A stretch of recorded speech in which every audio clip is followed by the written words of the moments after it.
ACMI would like to acknowledge the traditional custodians of the lands and waterways of Greater Melbourne, the people of the Kulin Nation, and recognise that ACMI is located on the lands of the Wurundjeri people.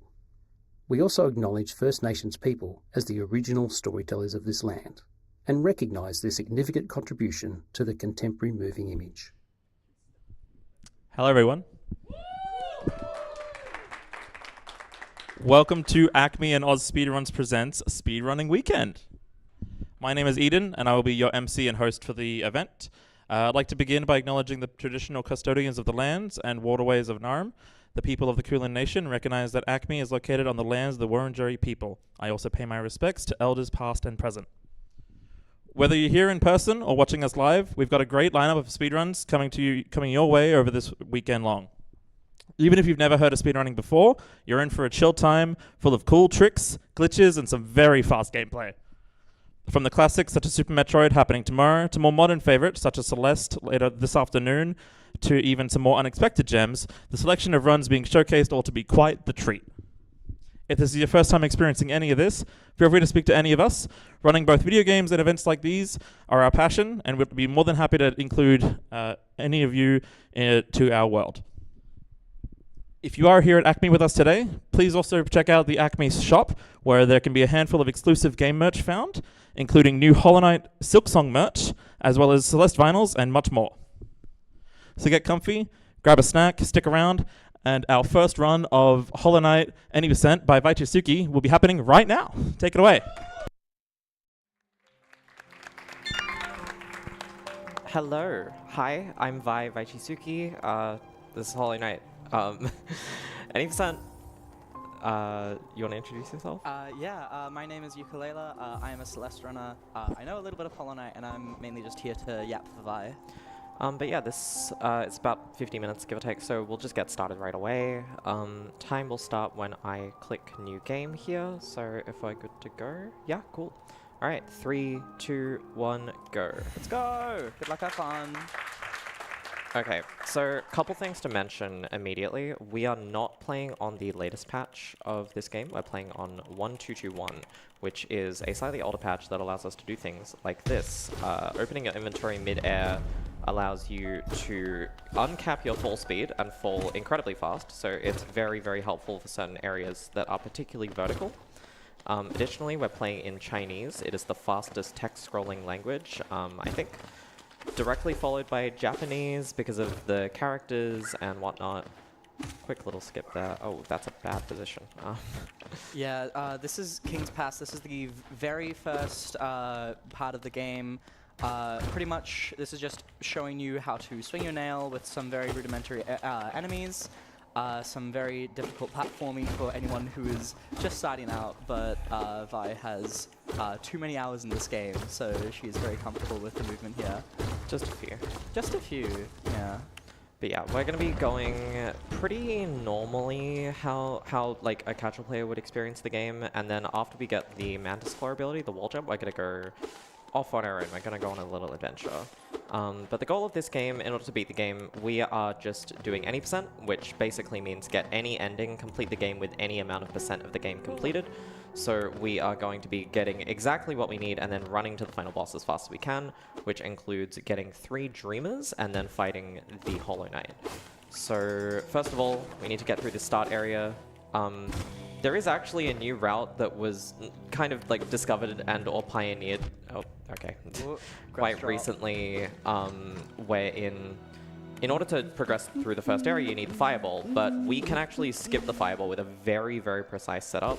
I'm not going to do it because it's extremely unsafe for a marathon.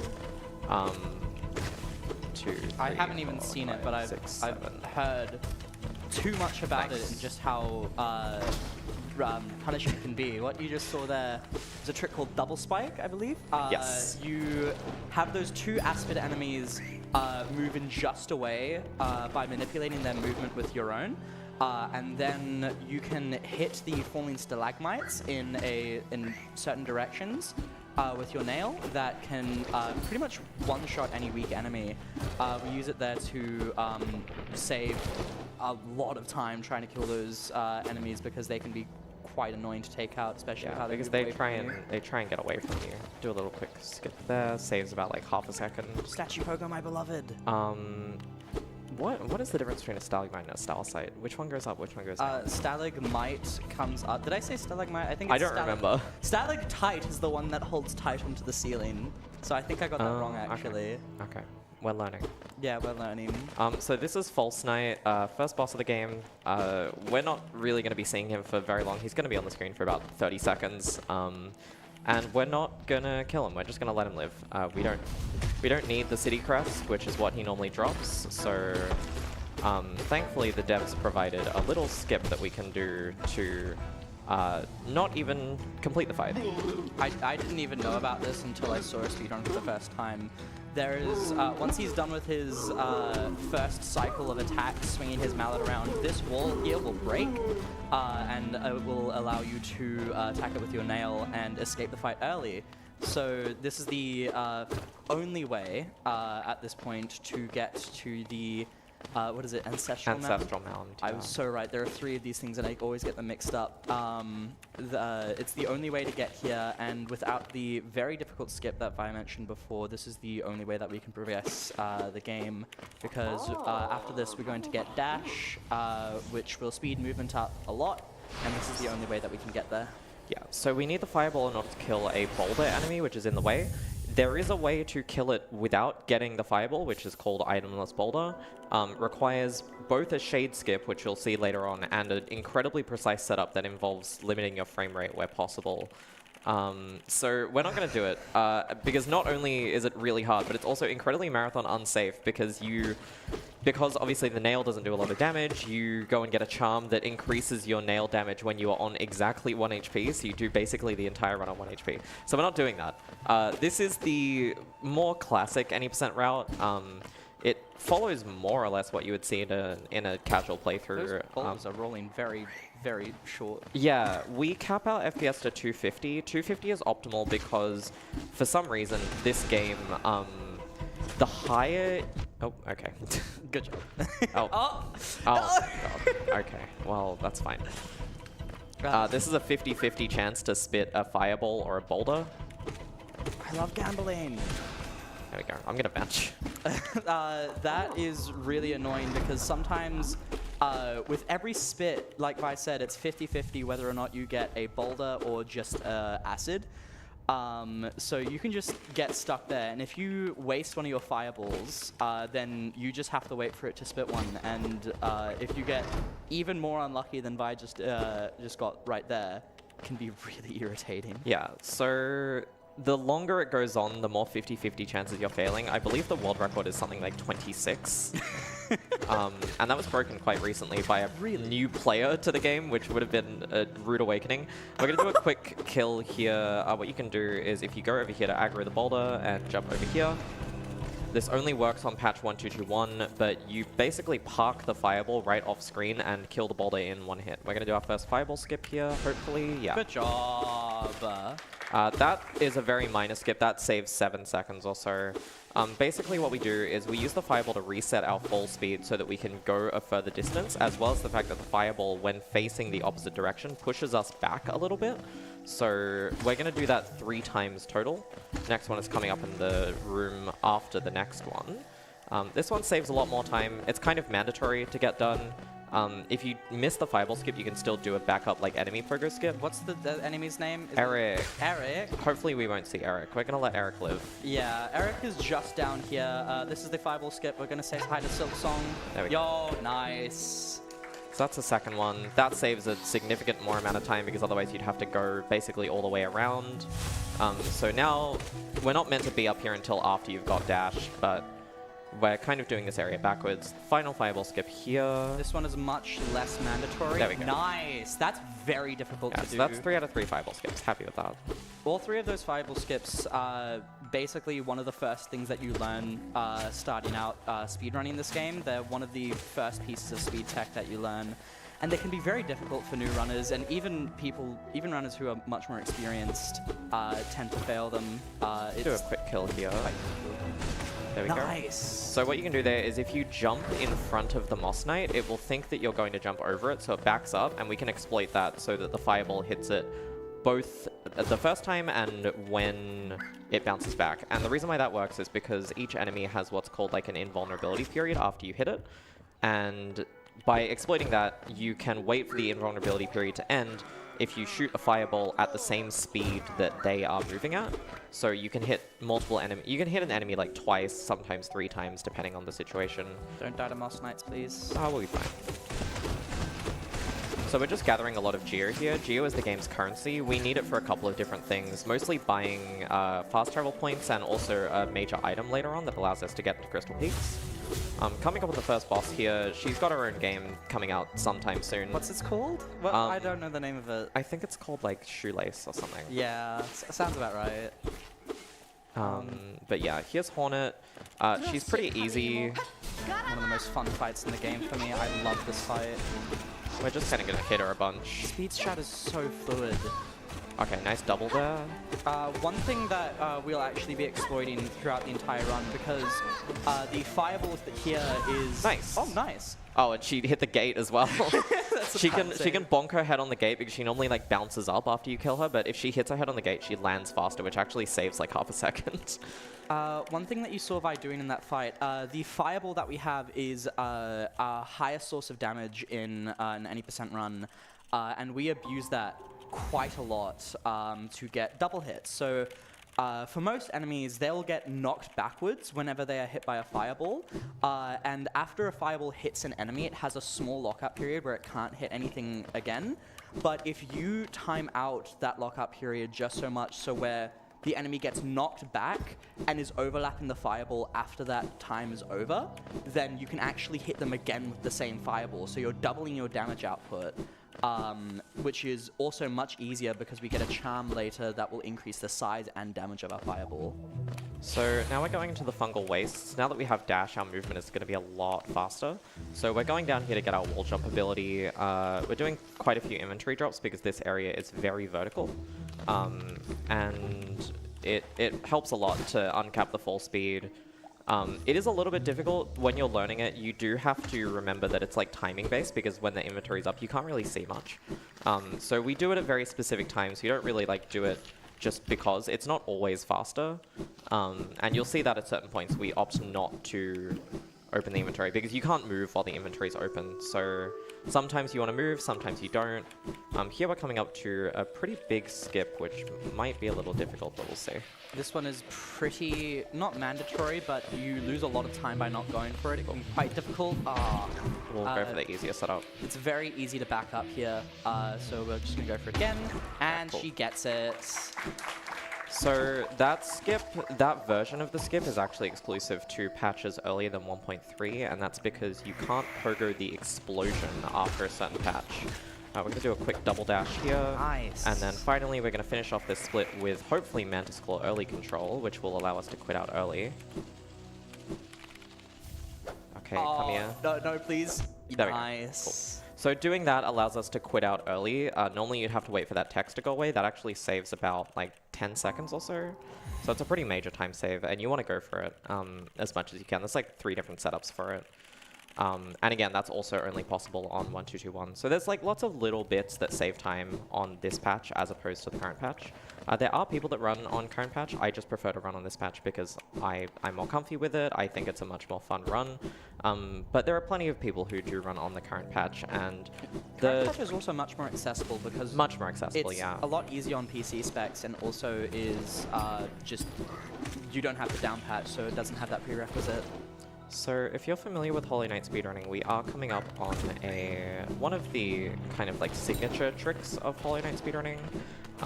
We're kind of going in a weird direction because at this point the game really opens up casually. You get the Mantis Claw and you have dash and you go, okay, well I can go basically anywhere.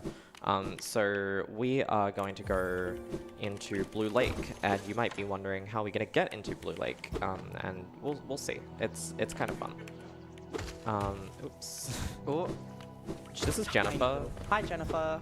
Bye Jennifer. I don't think we ever see Jennifer again after No, this. we do not. Metroidvania speedrunners like to name enemies all the time. What's this one's name? This one's just Gruzmother. It's a boss, so like it doesn't get a name. Oh, this is a bad pattern. Okay, Nice. that's actually good. So, what are you trying to do? Walkling storage. Oh my god. Oh. Whee! I am not qualified to explain walking storage. Right here, not quite a perfect cleanup. So that is walkling storage. By dashing into a wall as it disappears, such as a gate, you maintain the state where you are clinging to the wall, and it maintains your dash speed. So we use that in a couple different areas that you'll see throughout the run. Also, 1.2.2.1 and previous exclusive, so very cool.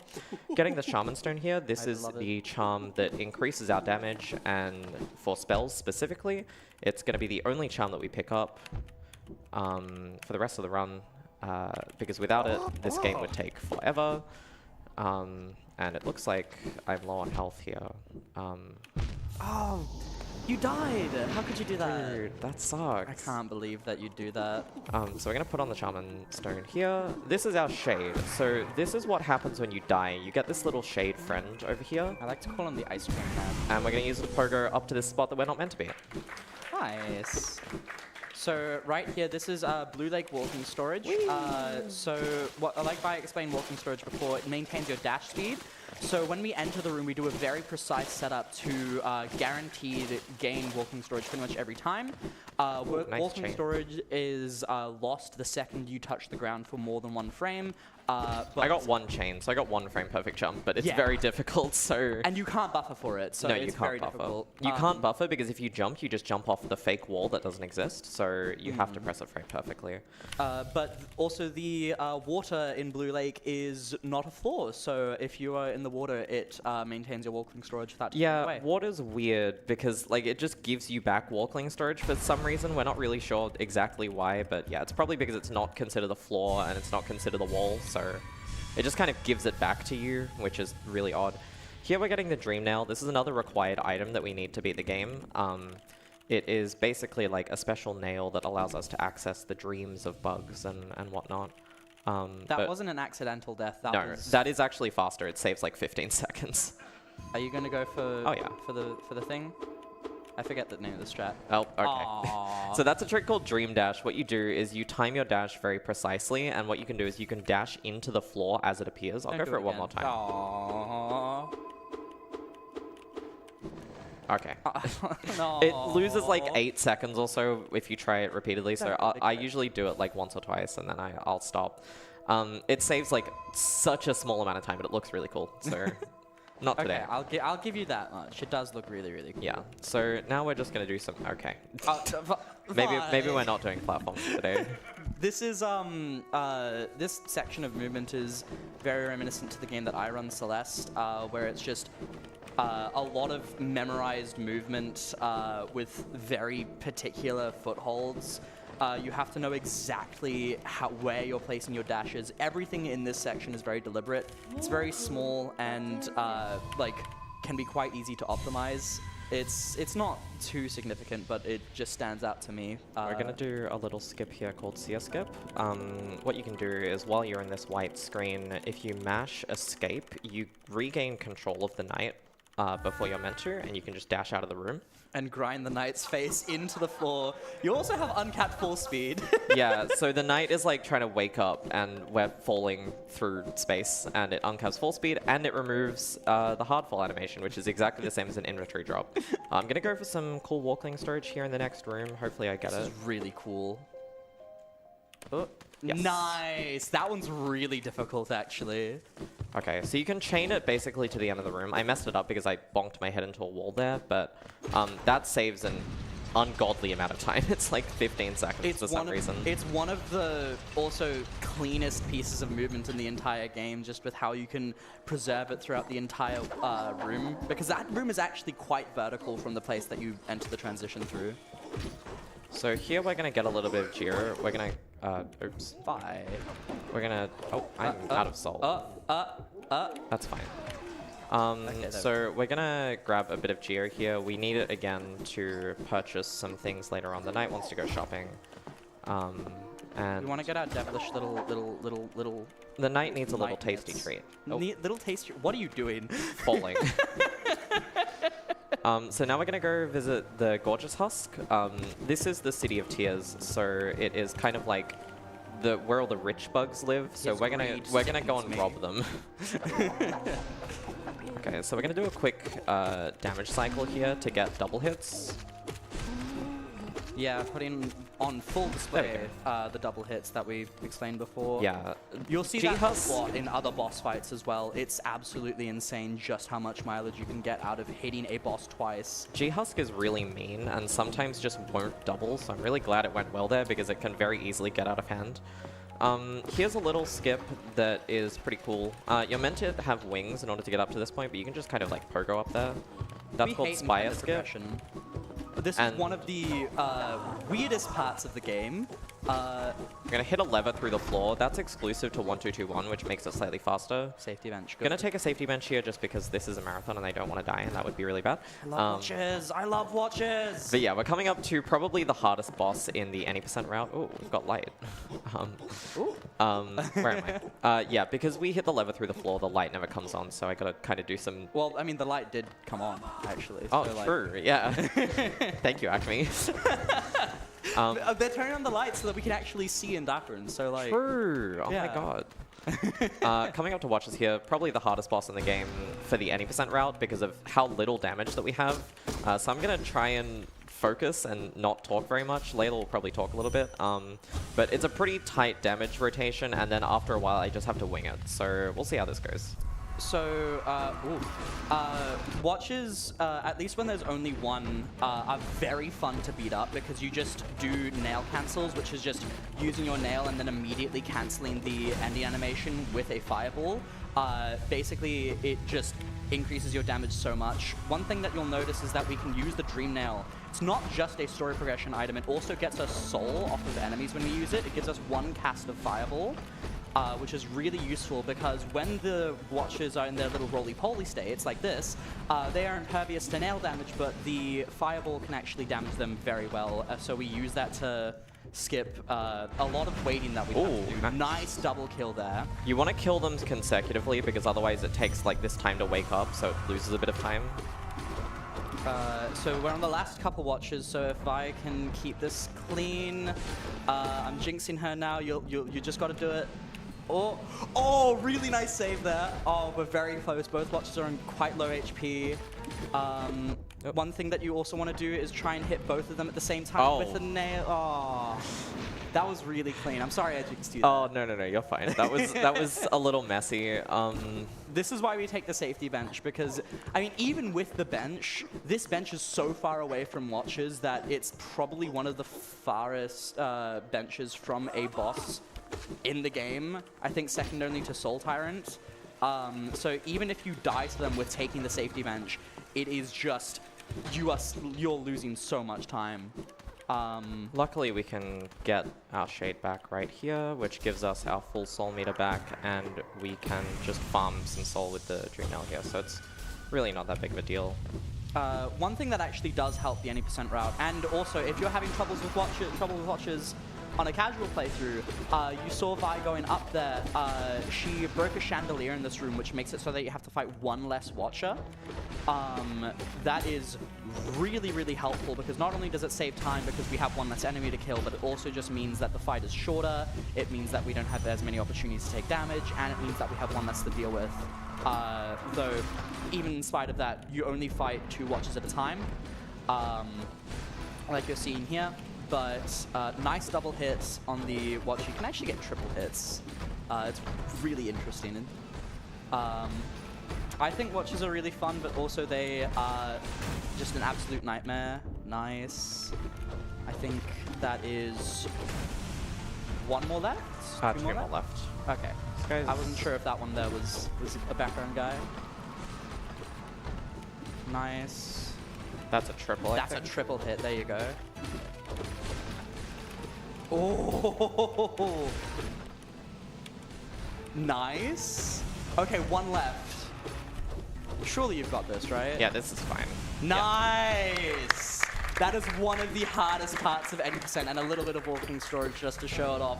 Very good job, Vi. Yeah, that incredible. is kind of like a noob killer for the run. Like, you really... 80% is a lot of, like, you learn 30 minutes of movement, and then you practice watches for 9 hours. So...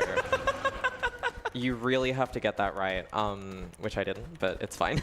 I mean, hey, second try is still incredible, and the fact that we, like, that was a really clean second attempt. What is going on? So we're climbing up this elevator shaft here. It's a little bit faster. You can wall climb faster than the elevator. And that way we can also fall back down using the inventory drop. So it saves a bit of time.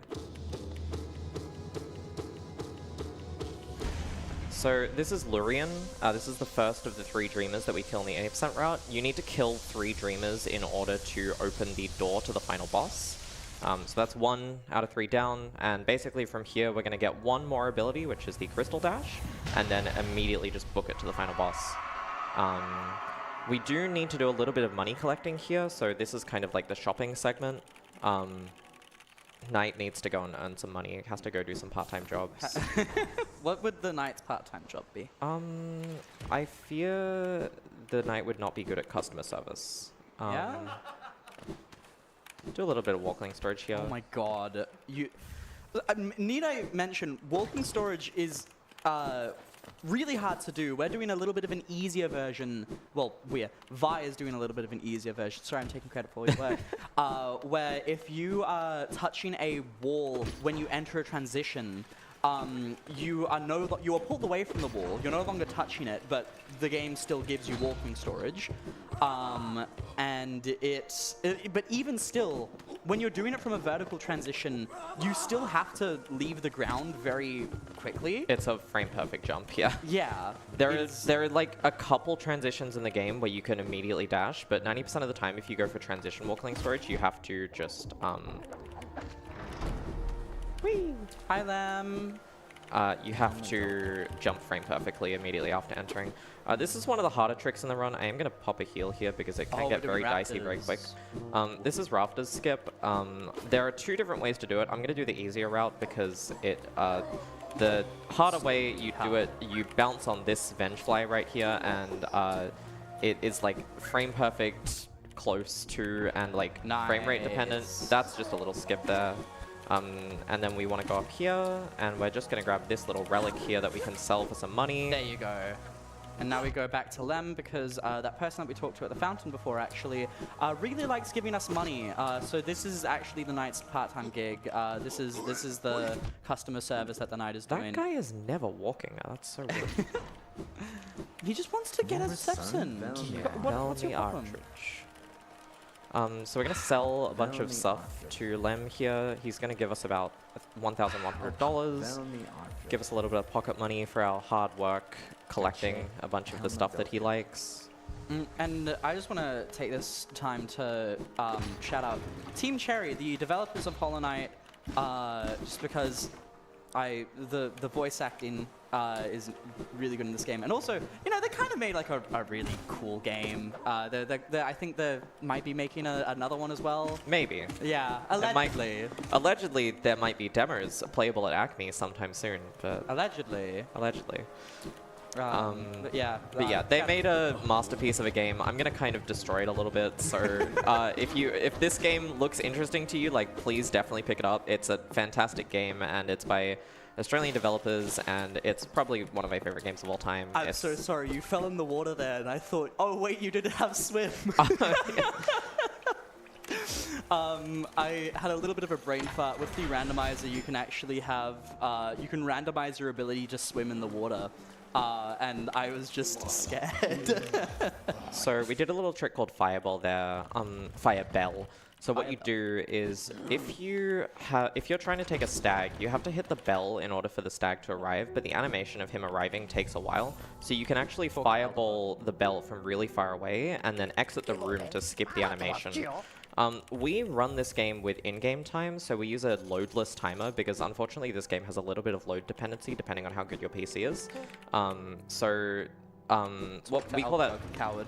We call that IGT in-game time, and currently we're timing with RTA, real-time attack, which is just timing from when you start to the end.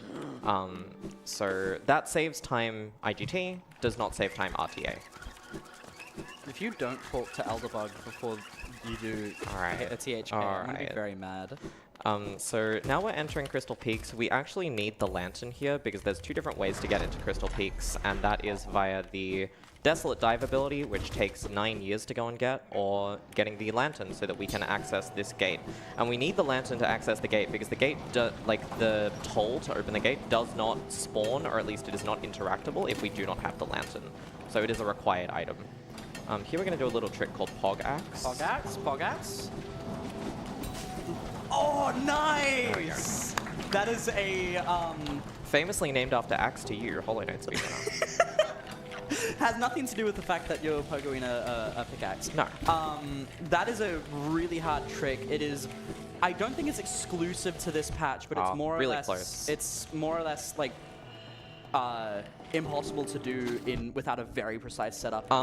It is consistent on 1.2.2.1, but it is random on other patches. Yeah, so, and even then, on this patch, it is quite difficult to do, so that was really good. It just saves quite a nice little bit of time, because otherwise, in that room, you'd have to go all the way around, because that little gap that we pogoed through is, like, very much later in the room and is a backtrack point.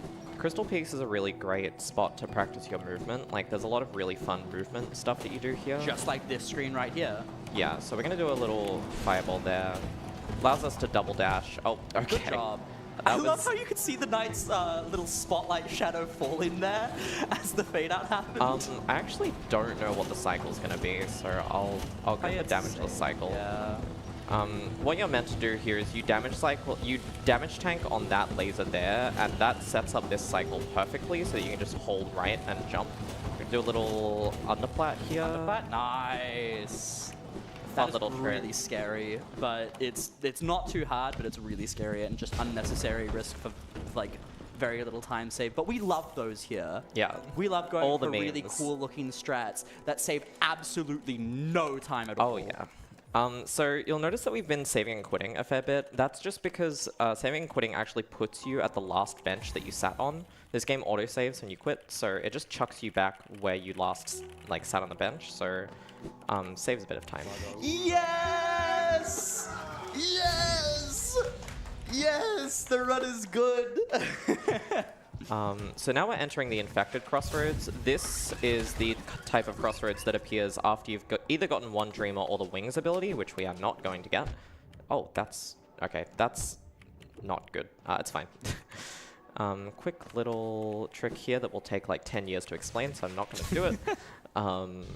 And now we are going to do our first acid skip. So basically, in order to get down to this area, you're meant to have Isma's here. Oh, okay. Come on. It's not even hard. This is like the first acid skip, but it's very easy. If you fall down onto that wall, save your applause for a bit, because we are about to see the single hardest trick in this run. Well, not right now. I think we're going to fight Monomon before then. We are. But basically, acid skips, you are supposed to be able to swim in those after gaining an item called Isma's Tear. It lets you swim in acid without taking any damage. Right there, there is a piece of the wall that if you wall cling on and immediately charge a crystal dash on, then you can get over the acid. There is another one that is basically that exact same thing, but way more precise, that is going to be coming up after the worst boss fight in the game.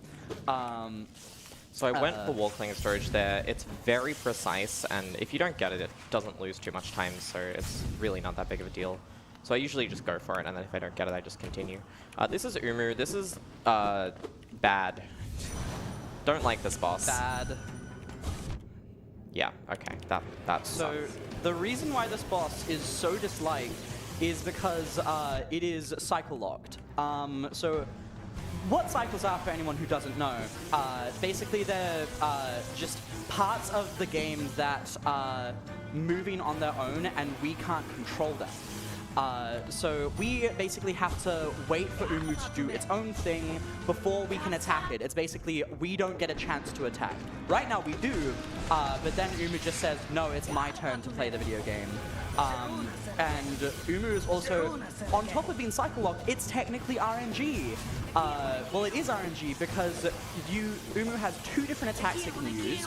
One where it chases you with lightning, and one where it instantly spawns a bunch of lightning all over the screen. We want the one where it spawns lightning all over the screen because that's faster. And you can go for a 3 cycle there, 2 cycle. It's very precise, and I messed up.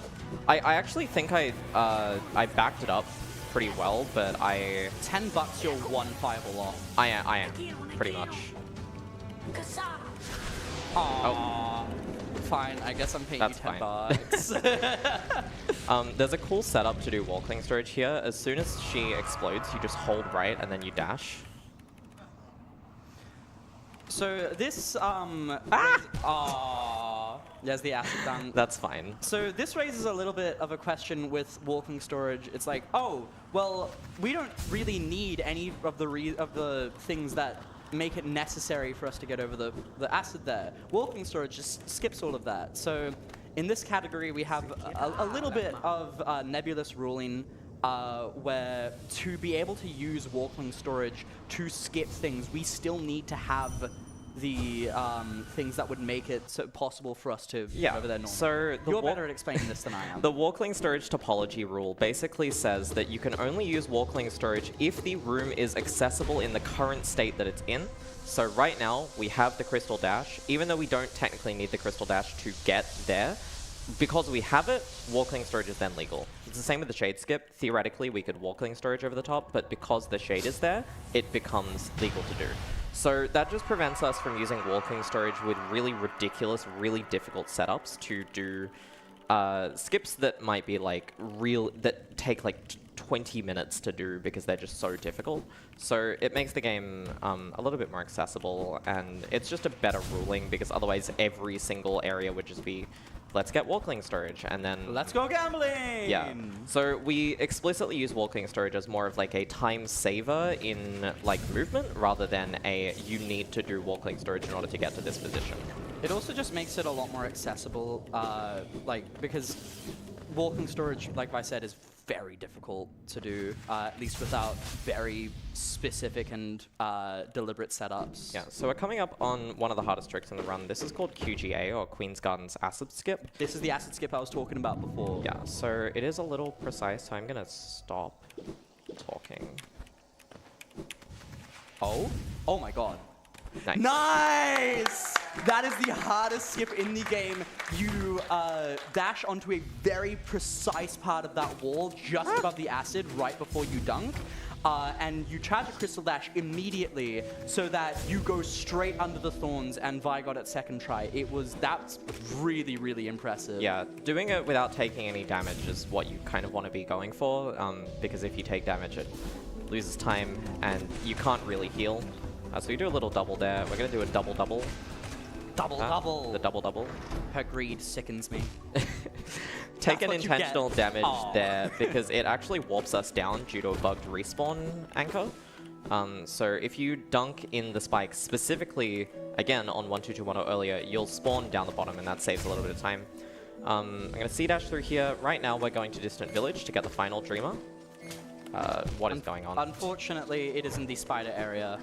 So Team Cherry sticking true to their Australian roots. An Australian game has to have spiders in it. Unfortunately for me, who is very arachnophobic. Yeah, so small content warning if you don't like spiders, there will be some creepy crawly sounds, but I'll promise I'll be done with it quick, so. Yeah. One thing that is also a bit of a big middle finger about Deep Nest. If we weren't required to get Lantern for Crystal Peaks access, we would have to do Deep Nest dark. So if you'll notice, the knight has, when they're just walking, a little lantern in their hand, and that illuminates rooms where we would have no vision otherwise. We would just have a very small vignette around the night. And dark rooms are awful because not only can you just not see where you're going, whenever you get hit by a spike or whenever you dunk in something that replaces you in a preset location, you just don't have any of those respawn coordinates, so you get sent straight back to the start of the room. Please don't fall. Yeah, I fell in practice a couple days ago. I'm not doing that again. Okay. If you fall, you have to go like all the way back around. It loses so much time, but it's fine. So this is Distant Village. We are sitting on a bench, and these guys. Do the funny audio. Funny audio. What do you mean? Can't you? Yeah. Oh.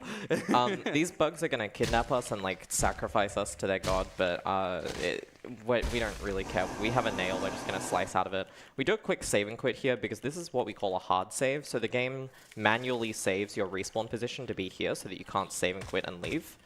But what that also means is that we get a free heal if we quit out. And because I'm on 2 HP, it's just kind of safer to do this, especially because we're running, like we typically run with IGT, so doing a quit out loses like maybe 0.7.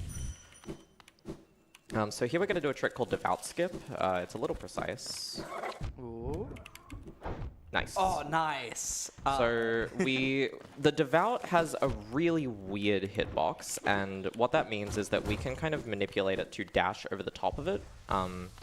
And you just kind of like barely poke your head through, and you have to dash at a very precise point. So, oh my god, sniped. Oh, please don't, please heal. I am Thank you. Don't worry. Okay. Oh my god, you gave me a heart attack there. Oh. It's fine if we die here because we literally just respawn where we quit out, so it's not that big of a deal. I am also going to pop a heal here. Normally you want to save up soul in order to kill this last Devout, but because there is no way to dash around. I'll cop a little bit of time loss just to play it safe. So this is the safest way to kill a Devout. You do 2 hits and then you dash away. Oh, okay. No! It's okay. It's honestly totally fine, because again, we just respawn right here. You can use the Dream Nail to cancel like a get up animation. So we'll do Devout Skip again. Just like that. We love Devout Skip. We love doing hard tricks first try. Fire's just that good.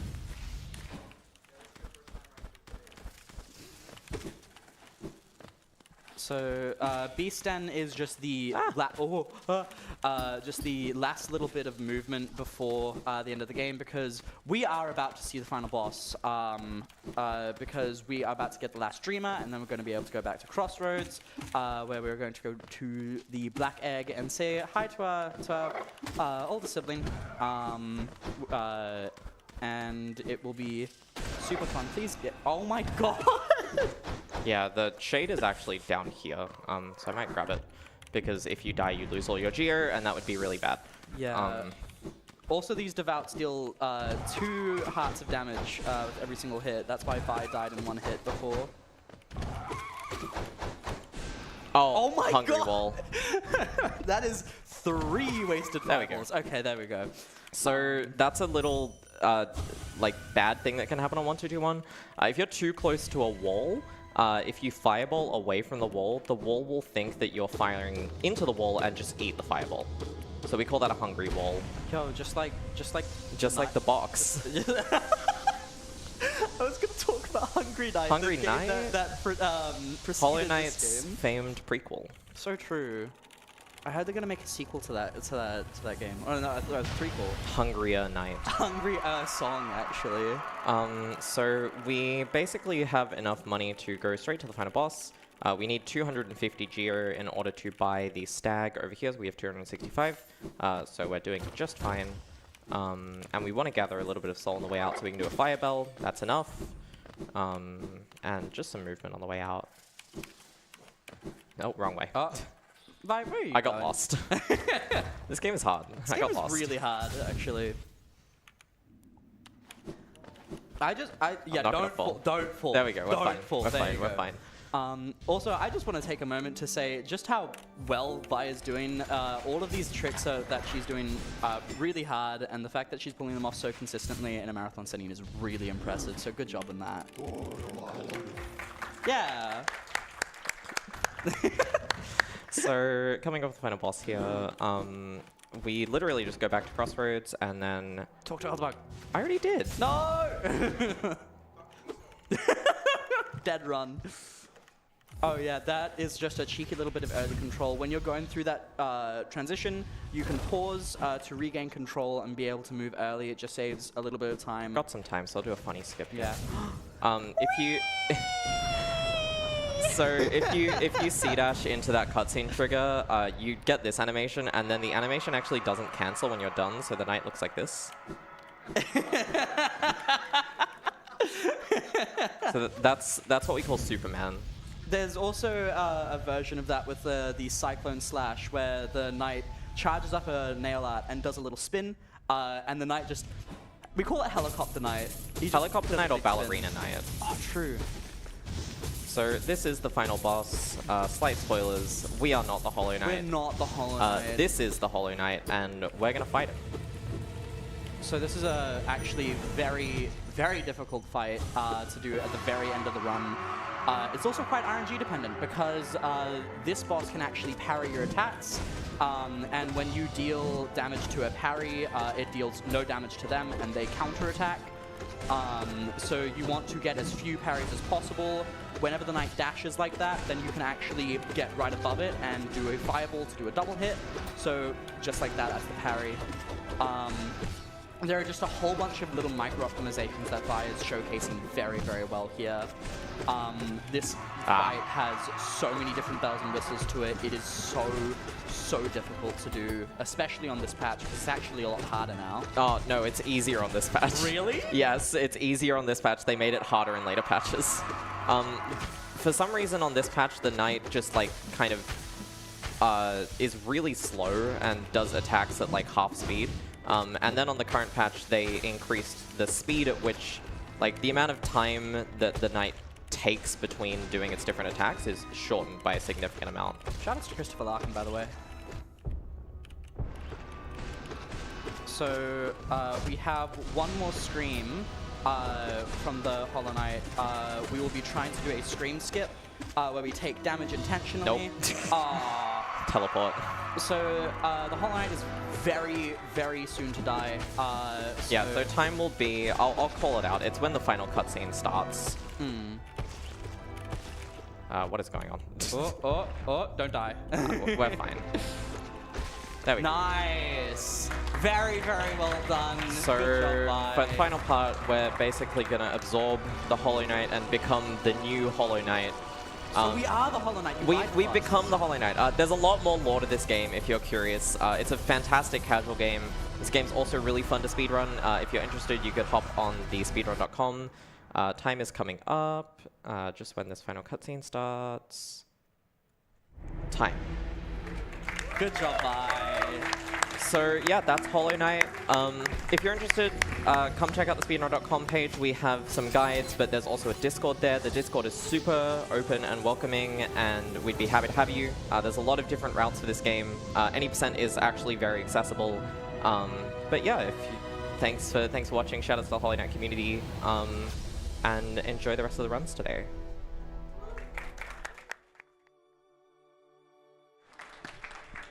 All right, thank you so much, Vaichisuki, for that Hollow Knight run. Up next, soon we will have Resident Evil 3 Nemesis, Any Percent by Mango Punch.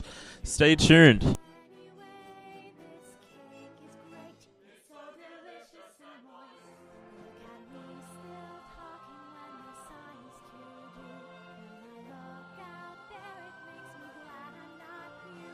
I've experienced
All right, who's ready for some Resident Evil 3 Nemesis? Any percent? Alrighty. Hi, I'm Mango Punch. I am a speedrunner of the classic Resident Evil games, mostly 2 and 3. I'll be doing number 3 today, and I'm joined by... Hi, I'm Vi. I was just on. I like Resident Evil. Yep, that's all we need. Alright, so we're going to... Ooh, let's just go to default costume.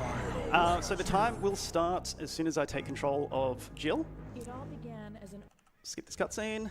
So... Oh, actually, no. Timer starts right now. So this game is set about 2 months after the original game with the mansion incident. Yes. So we're playing as Jill, who was one of the original characters, and she's just got caught up in a massive outbreak in the city. Yeah. So originally it was contained to the mansion. The survivors tried to tell everybody they're zombies, and then nobody believed them, and now, yeah, it spreads to the city. So everything's gone to hell. This game actually takes place at the same time as Resident Evil 2, if you've played one or the other. September Yeah. 28th, daylight. Well, actually, it starts off the day before. Yeah, this is the day before. Then Resident Evil 2 happens during plot point, and then Resident Evil 3 picks up like at the very end of Resident Evil 2. Yes. It's like A bit of a time skip in the middle. All right, so we've just found ourselves sort of hiding out in this area, but we've decided that there's not going to be a rescue. Nobody's coming to save us, so we have to get out of the city. So, yeah, basically Jill's going to try and find her way to the police station, try to get as many resources as possible to escape, really. Yeah, and because this is classic Resident Evil, if you're more familiar with the Resident Evil remakes, this is fixed camera tank controls. So every single time like the camera changes, Mango's using tank controls, which basically means W to go forward and then A and D to turn left and right. There's no like analog input. So it's quite different if you haven't played it before, but I guess for speedrunners it's kind of like yeah, once you're used to it, it's like, yeah, it's so easy. All right, so we're in very much the first major reset point of the game. We got the dodge, but this guy is blocking us, which isn't ideal. Okay, that's not too bad. One bite. That's pretty good. So that's like the #1 reset point in the whole game, because that can be very RNG. Like you saw, the zombies can just block you at the top of the staircase. Yeah, it's not fun when you get that RNG there. That guy's not doing good. Yeah. So we're about to meet Brad, who was also one of the guys from the first game. He was the helicopter pilot that basically, flew the helicopter and ran away and then came back at the last second to save everybody. But basically, he's just told us that there's a big monster in the city and he is hunting the original characters. And he's basically given up on life. He's like, oh, we're not going to survive. So, yeah, we're not buying that. We're going to survive. The idea is that Jill is part of a special task force called STARS, which is the Special Task Force something. Special Tactics and Rescue, I believe. Special Tactics and Rescue. They're like a special unit for Raccoon City, and the ones that were in the original mansion incident, they discovered a lot of stuff that needs to be put quiet, so they've sent in this big monster to try and take them all out so that the secret stays hidden. Yep. And we are about to meet said monster right here. We're going to skip the cutscene where Brad meets an untimely end. And we're going to get our first live selection thing, which is the thing that was added in RE3. Basically, you get a few choices throughout the game that alter the route. Yeah. Pretty much every single selection we get, we choose the first option. Like that one, we had the 2 options were either fight the monster or escape. It's quicker to say fight the monster and then just run away. Oh, we got the first try. That puzzle has 4 different locker codes. You just cycle through each one until you get the right one. Luckily, I got the first. And I messed up that dodge, but that's all right. Yeah, so a lot of the strats come down to basically trying to consistently dodge enemies that can be in variable positions. So sometimes there's manipulations you can do to like either kite them into the correct location or just like visually like figure out where they're going to be and then dodge the other way. But some of it is very RNG, as we saw with like the zombie block in the first bit. So yeah, it's a little tricky. Coming up, we are going to get our first weapon at some point. We got the grenade launcher. Nice, okay. All right, so that's the good one. That's the one we want. So there's 2 different weapons that can spawn there, either the grenade launcher or the magnum. You want the grenade launcher because it just makes everything so much easier and faster. If you get the magnum, you have to pick up extra items throughout the first part of the game. But I honestly kind of like the magnum route better. It just makes things more interesting to me. And also the magnum is such a iconic weapon in the RE series. I always love it. But no, we got the good one, we got the fast one, so that means we get to do the fast route. Yeah, so Nemesis is the name of the monster that's going to be chasing us. He's now active, and basically his goal is to just follow you around and make your life really bad. So we're going to be trying to dodge him. He's not really killable per se, at least not without wasting all of our resources. So Yeah. whenever we can. Like you can knock him out, but then he just shows up again later. It's Exactly. yeah. Yeah, so he's the big bad we're running from. Yes. When you do take him out, he does drop like weapon parts to upgrade your weapons, so it is kind of beneficial, but it takes a long time, so we're just not going to do that. It's really slow. Yeah. So at this point, we are just running down through the downtown area, and this dog is going to ruin my day. Go away. So we're trying to get to the train cart, which is where we'll get an item that will allow us to open up all the locked areas that we're running past right now. So this first part is basically just a tour of like the first area to be like, oh, here's all these locked doors. You can't get through them just yet, but you will later. So just memorize where they are. Crazy monsters. Yeah. Right, now get this dodge. Oh, he's going turbo.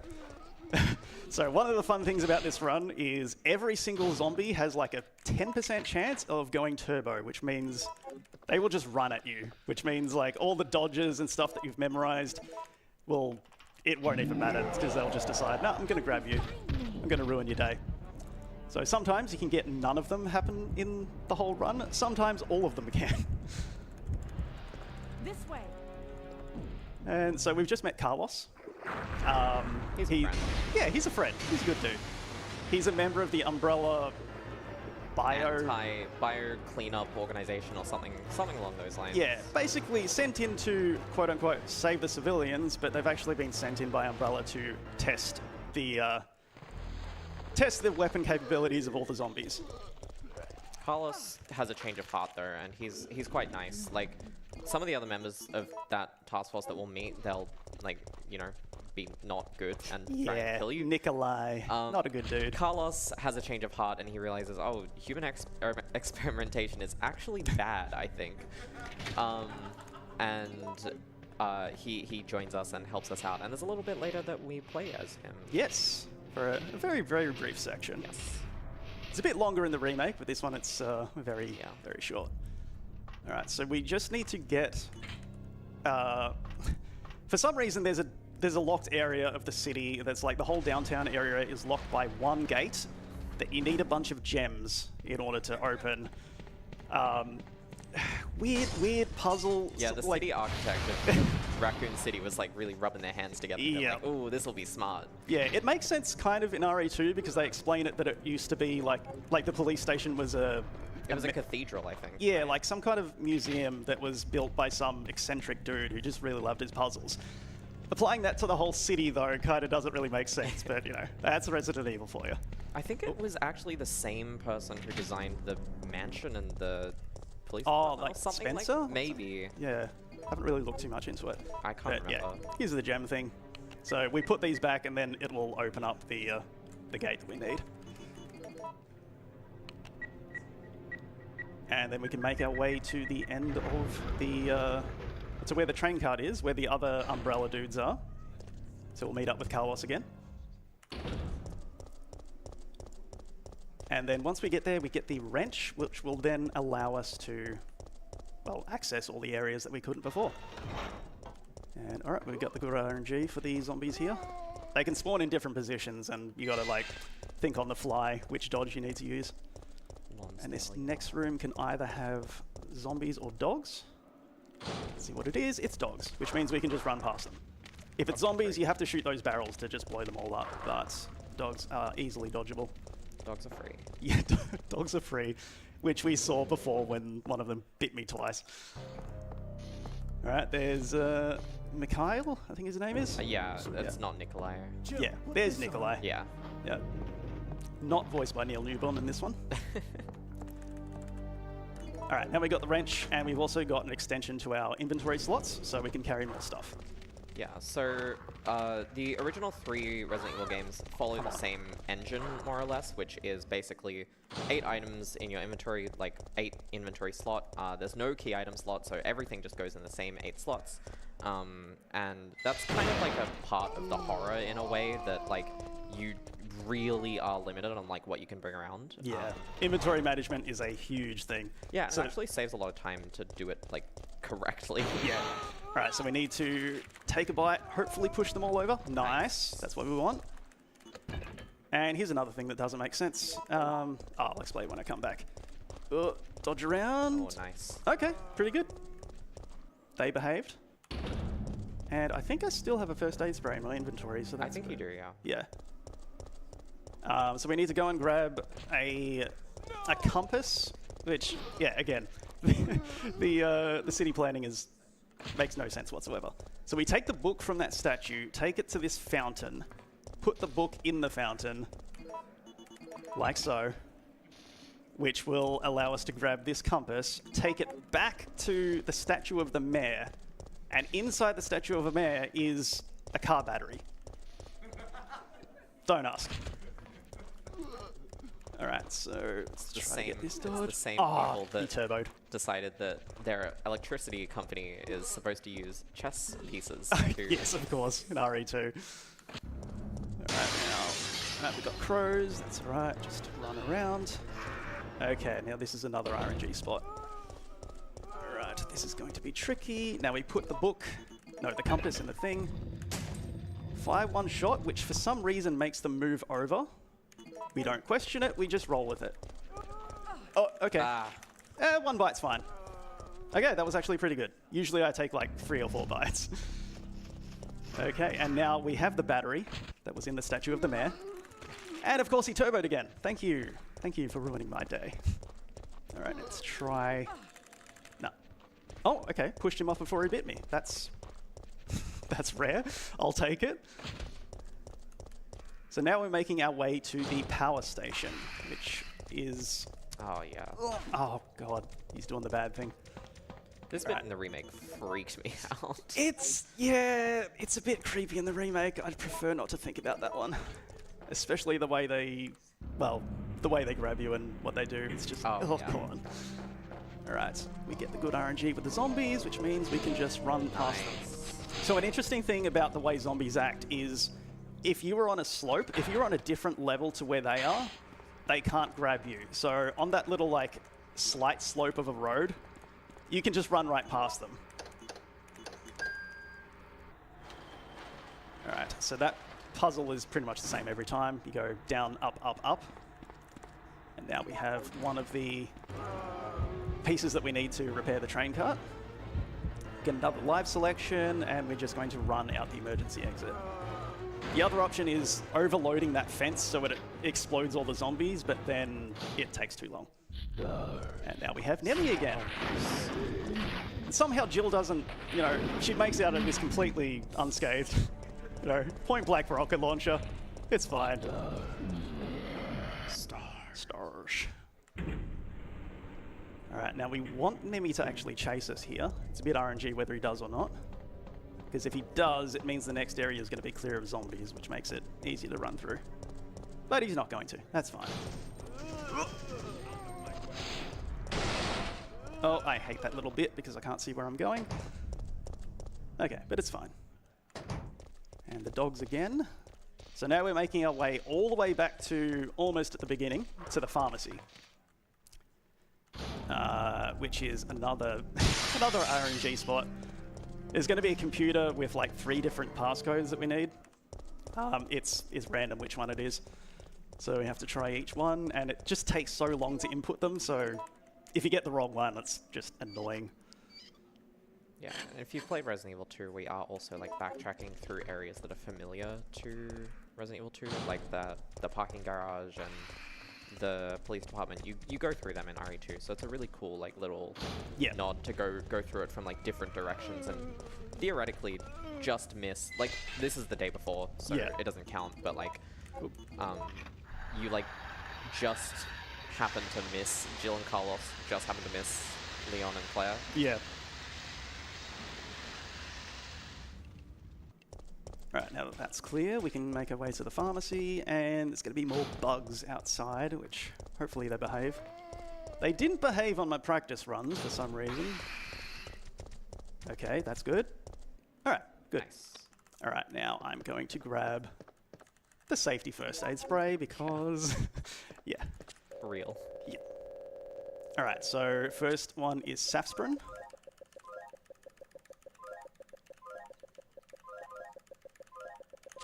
Nice, first try. Nice. So there's Safsprin, Adravil, and Aquacure. Safsprin is the most common one, so you always try that one first. Adravil is the second one, and then Aquacure is the one you don't want. Fake medications, right? Yeah. All right, now that we got this bit, and going to be attacked by zombies. Going to take some damage. Only way we can get through is just by brute force. This music is like, it's so good. It's so overwhelming sometimes. Yeah. It's kind of crazy. Oh, I almost made it out. All right. Nice. Probably take one more bite. Or, sometimes you get the dodge and then she raises her gun anyway. So one thing that this game introduced was emergency dodges, which means if you hit aim, if a zombie or an enemy like hits you as you're raising the gun, you will do like a shove or an emergency dodge. So depending on the weapon you're holding, if you're holding the shotgun, for example, it takes longer to raise, so you have more of like a buffer window. But it is really, really tight with the pistol because it's such a quick window that you got to get it in. So if you get them, it's great. If not, it's no big deal. There's not much you can do about it. Yeah, this is the first game that kind of made it more action-y. Like, Yes. Resident Evil, up to this point, had really been more of like a point-and-click adventure, but this game kind of gave the players some more tools to actually fight back, which was really interesting. Yeah. And Which makes sense for Jill's, special Character weapons as training and well, all that yeah. sort of stuff, yeah. uh-oh. Uh-oh, not the crates. Oh, what are we gonna do? We're just gonna, climb up and run away. Easy. There's really no point to jump down because I think like there might be some ammo in that downstairs area, but it's just not worth it. Oh, no. Oh. Okay. He was not in the spot that he usually is. All right, so we've pretty much got everything we need, except for the crank, which we're going to pick up in a sec. That guy almost got me. Oh, he got me again. Come on. All right. So if you get the Magnum, you have to do this bit first because we need to... Oh, okay. We need to grab the crank first because we need to get to the gas station before everywhere else. But if you do that, if you go into that room first, Nemesis will chase you a bit longer, which makes things a bit more risky.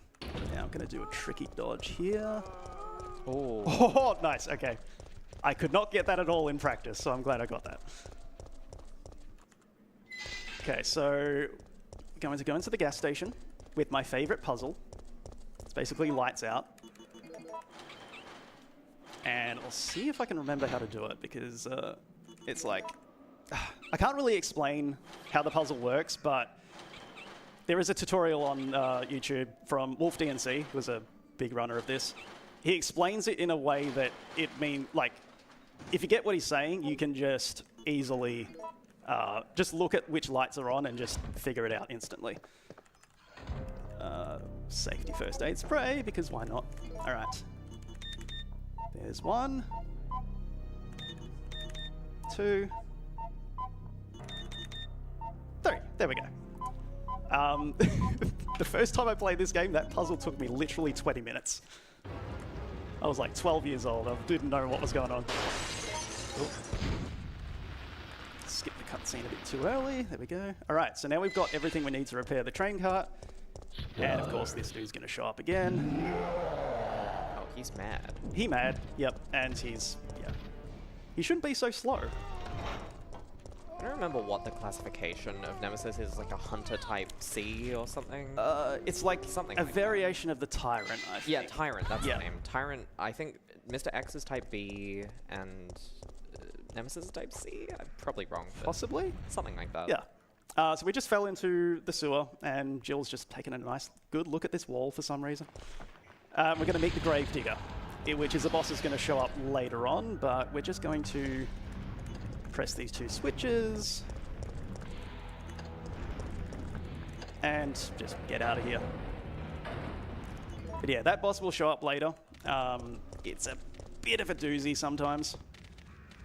Yes. But we do have the grenade launcher, so it's a lot easier than it is with the Magnum, thankfully. Basically, the same virus that's infected everyone and turned them into zombies has also like mega amplified all of like the random animals and life that live around the city and turned them into like crazy weird creatures. Like the big crocodile in Yes. RE2.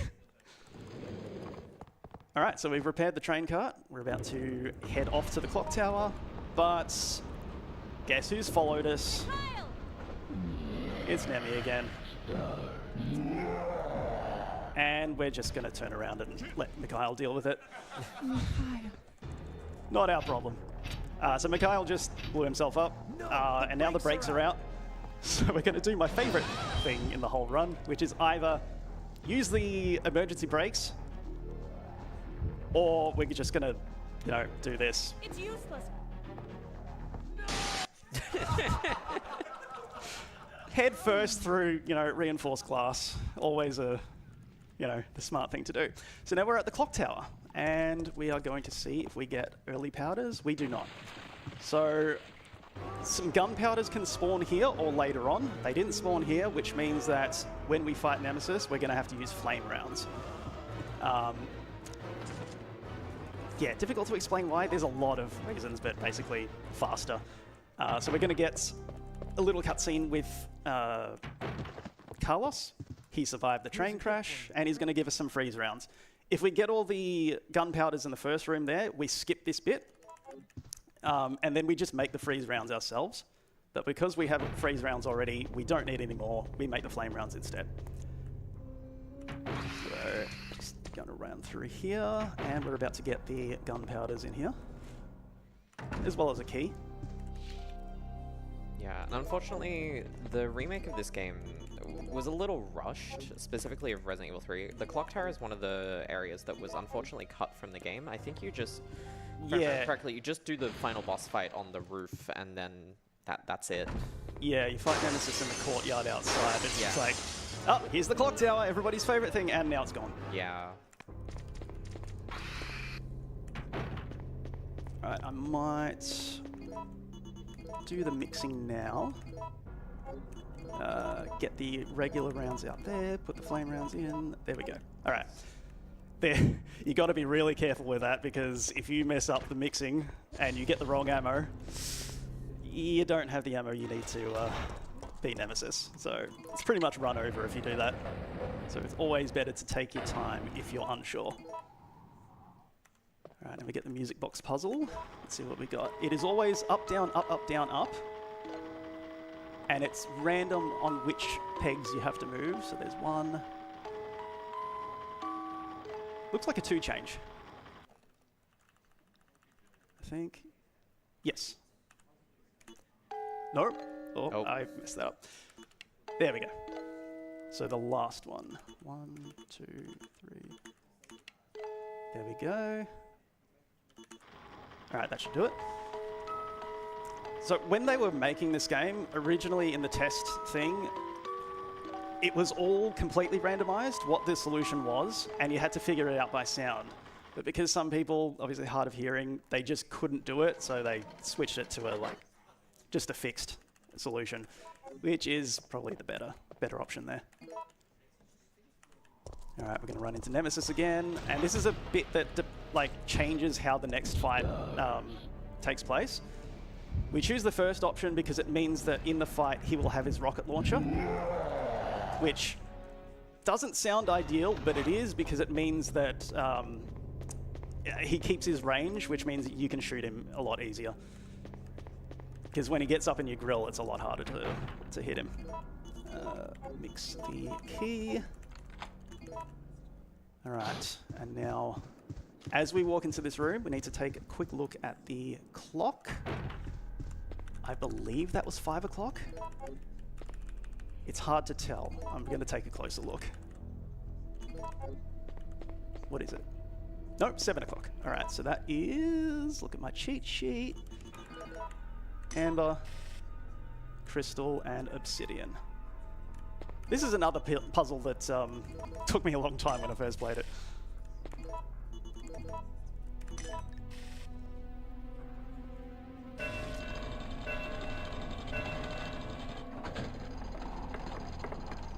So, yep, of course, there's a cog hiding in the clock, which we need to activate the actual clock tower, which will signal our rescue chopper. That's how I would design Of a course, building. yeah. It's natural. Yeah.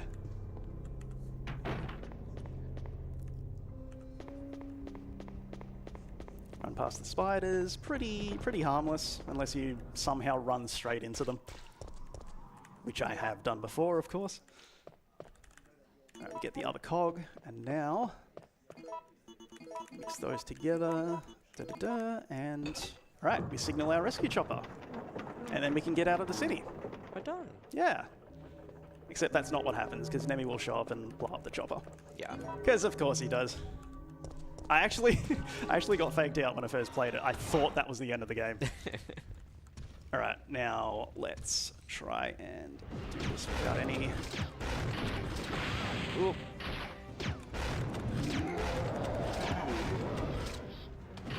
Ooh. Okay, I thought he was down.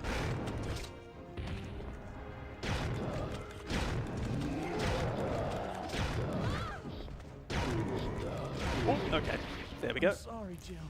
So yeah, that's a risky fight, because if he hits you with too many rockets, I mean, it's game over. But if you hit him at just the right time, he misses with his rocket. So you want to kind of really hope that you get that timing, but there's no real way to time it right.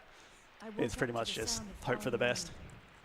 So now we enter the time skip area. Jill's been pretty gravely injured and also, I believe, slightly infected. Yes, very infected. Yeah, very infected. Yep. She's in the late stages of the infection, so Carlos, looking after Jill, has decided, okay, I need to go and find a vaccine and go figure out how the hell we're going to get out of this city. Yep. So Carlos is going to make a quick trip to the hospital, and I guess he took some chemistry in high school because he's going to synthesize the vaccine himself.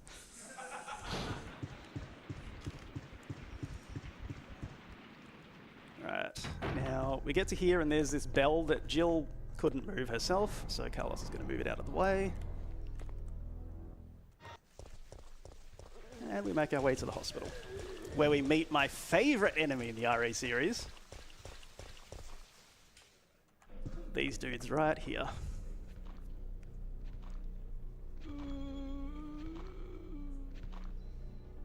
It's a zombie? No, it's not. It's a hunter. Yay. Yay. Yeah, these guys are really nasty because if you are in caution, safety fast, if you are in caution, which is like below half health, they will do a leaping attack that will just instantly kill you, which is never fun. So you got to be really careful around them.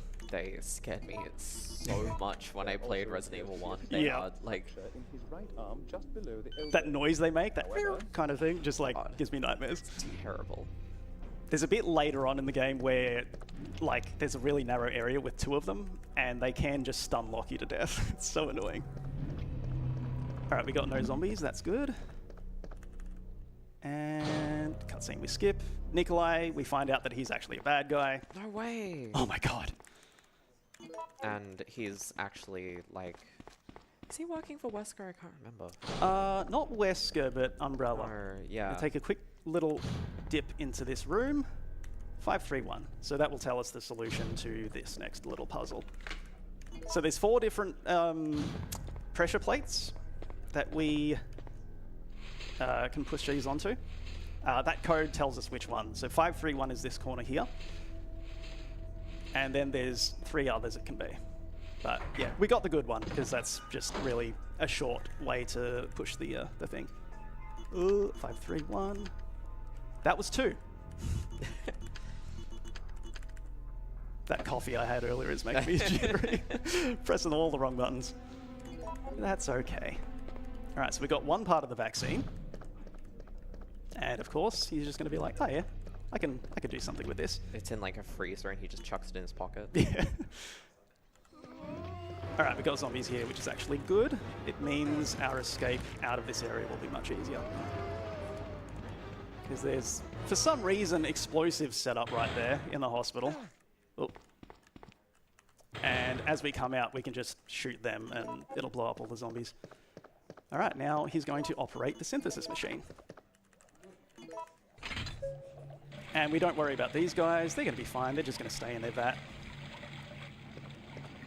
So the solution is always 1-3A, one of the few non-randomized puzzles. And now we have the vaccine. It was that simple. And we're just going to make our way out of here with nothing bad happening. Oh no, it's happening. Who could have foreseen this? Yeah. Different breed of hunter that they like to just eat you. I like how you just high-five that guy on the way in and the way out. He's a good dude. Call him Terry. That guy's chill. Yeah. All right, so now we're making our way back to the clock tower. Oh, okay. Oh. Sir, okay, I mean caution. Good thing I picked up that safety space. Is this the stun lock room that you were talking about? No, there's a different one later on. Oh, God. And Nikolai set up a bomb to blow up the hospital, because of course he did. Because he wanted to burn all the evidence of, well, burn evidence and also the vaccine. Yeah, prevent anyone from synthesizing a vaccine, which Carlos already did. Yep. Also, there's snakes now. Yep. There's snakes now? There's snakes now. Sad that there's no sharks in this game. No. I miss the sharks. Yeah. Good old Neptune. So Nemi's chasing us now, but we're just gonna... He's a bit messed up now because we beat him up. Yeah.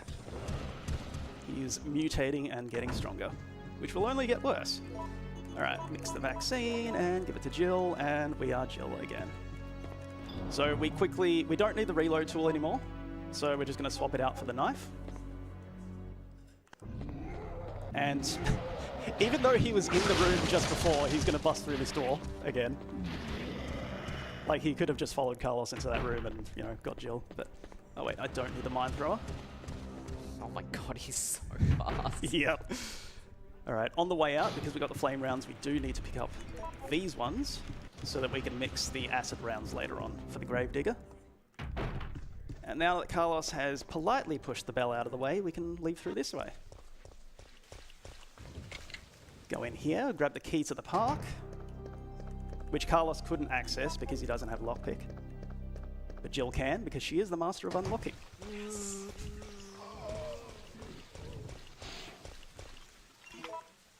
Alright, making our way to the second last area of the game. And please no zombies on this pier. Okay, we got zombies. It's fine, it's just hard to dodge them sometimes. Oh, there we go. Nice. That's exactly what you want. Hunters or dogs? We got dogs. Good.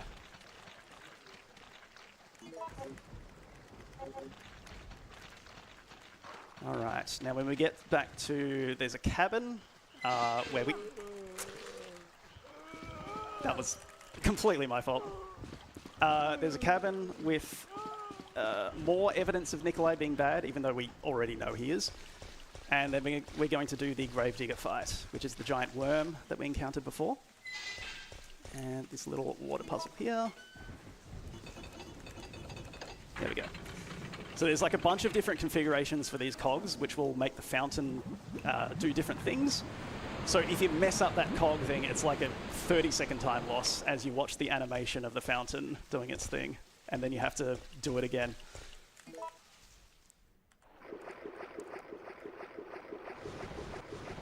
Alright, so we get a brief little view of the Gravedigger there. Even though we can't really see it, we just see the splashing in the water.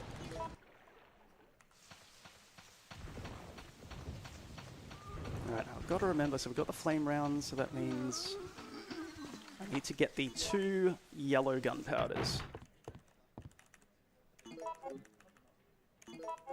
Turn around, grab this, and Loud metal pipe sound effect. yeah. Alright, first we light this, and then we can get rid of our lighter, free up a bit of inventory.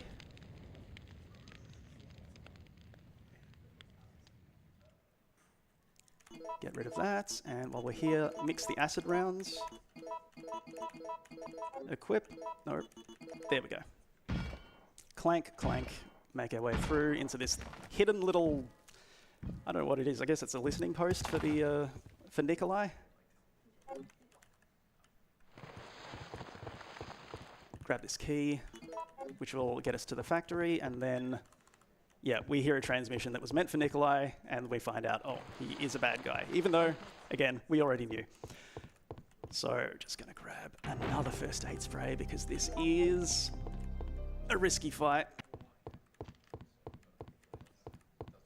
Alrighty, now, I'm gonna try to get the one cycle on this, but it's probably not gonna happen.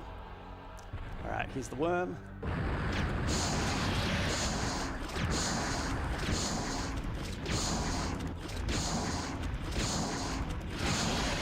Oh, that was almost a one cycle. If I didn't drop that one quick shot, that might have been it.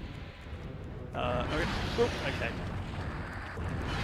So we're going to try to not get hit as we bait out a bunch of attacks, which... Oh. Yep, so that's how risky that fight is. But, well, you know, got some safety saves set up. That's all good. Yes. So let's do that again. Oh, these are not named the way they were supposed to be. Let's see. Luckily, I have the list here. Which one is it? Grenade Launcher Gravedigger, number 3. There we go. And we're in the classic costume. She's in classic. Hell yeah. All right. So just pretend that didn't happen. She had to do a quick Let's try to costume change, and now she's doing the boss. Yeah, yeah. She needs her power costume. It means we get another chance at the one cycle. All right.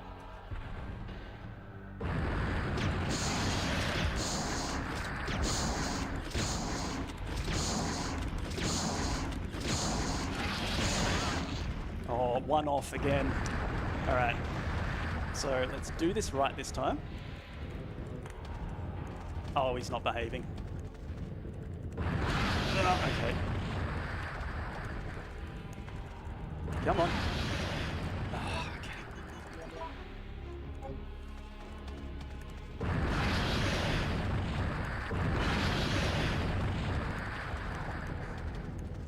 All right, I think that's it. And he's going to pop up again, and then we just hit him one more time.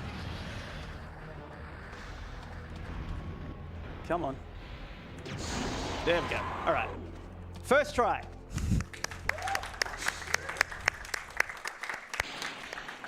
Yeah, he does a lot of damage if he hits you. But the idea was to stand in a specific spot that will bait him out. But sometimes he just doesn't do what you want him to do. And that's kind of what happened there. But we got through. Oh, of course. So we got these little worms that, while they're latched onto you, you can't actually go through doors. So they're just annoying. They don't do much damage. It's just a time loss. But now we make our way to the factory. And wait for this guy. There we go. So because we're on a different level to him, he went for the puke instead of the bite. Alrighty. Let's see if we can get this dodge again. Ah, okay. That's fine. Now, hopefully no hunters here. Yep, dogs. Sweet. Alrighty. Oh, doggy, go away. Please.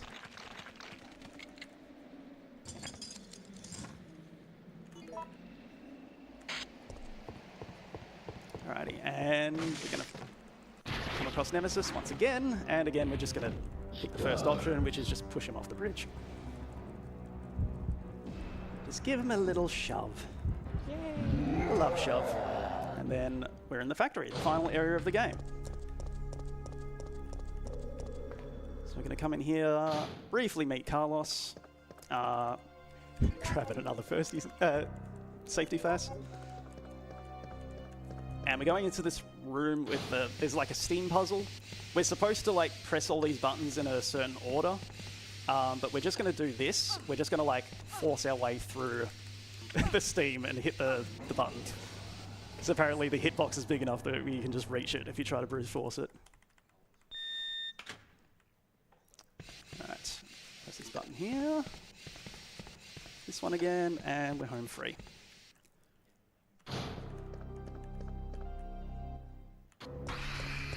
Just gonna run past this dude, go in here, grab this MO disc, and then run out to reset the room, which will reset the position of the zombies so that they're not all crowded around this elevator.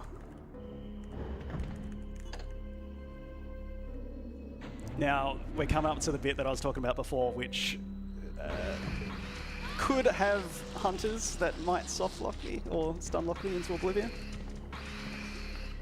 Oh god, I need a first aid spray already. Alright, no hunters, no hunters, no hunters, please.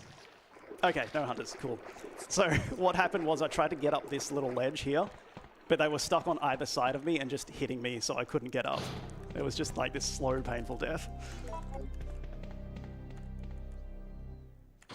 Alright, now we're coming up to the water puzzle, which is pretty much the only puzzle that I consistently need the cheat sheet for, because I hate it.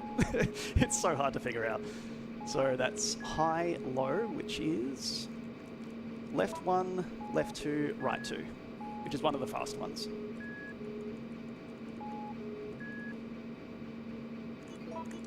Left 1, left 2, right 2. Oh, that was not. That was right 1. Damn it. That's fine. Yeah. There we go. Yeah, see, if you mess it up, you have to go through that little boop, boop, boop, and it's just annoying time loss. Not a huge deal, though. Jill's connecting to the internet. Yeah. Your call could not be connected. All right. Safety first, and we're coming up to my favorite fight, which can go so very, very wrong. Like, even more wrong than that Gravedigger fight, which is the Trash Nemi fight. So basically, there are a bunch of valves. Oh, get off me, worm. There's a bunch of valves around the arena where if you hit them, it will start to spurt acid. And if you manage to get Nemi in the acid 3 times, he will insta-die, which is the fastest way. And the fastest way to do that is with the knife, which is why we have the knife equipped here. But there's some very specific sound cues that you have to listen out for just to get the timing right. So if you get it just a little bit wrong, you have to play it by ear, and it's really, really, it can go, yeah, very wrong. That's not it. MO disc. All right, so the first sound cue is his second footstep. Second sound cue is when he says stars. And then the third one, you sort of have to play it by ear and look at what he's doing. Okay.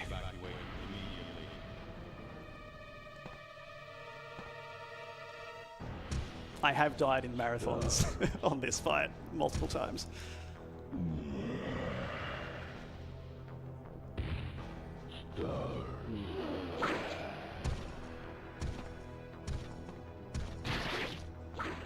Alright, so this cutscene is just going to show you, hey, there's acid valves, use them.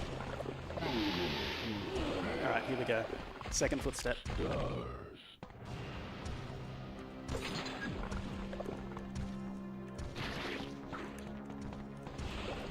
Oh, that almost didn't work. That was a late spurt.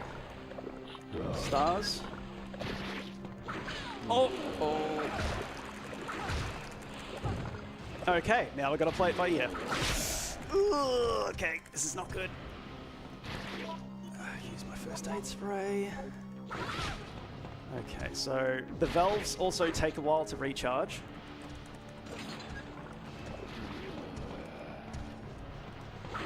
And he's smart enough to sort of stay out of the acid if he sees you doing it, which makes things a lot harder. So I'm just going to keep hitting every single one and hope that it works. That'll do it, that'll do it. Did that not... Was it not recharged? No, you can't hit it if it's not recharged. Oh god, okay. Alright, this is fine, this is fine. Please, no. Oh my god, this is the worst case scenario. Oh. I think I might be dead.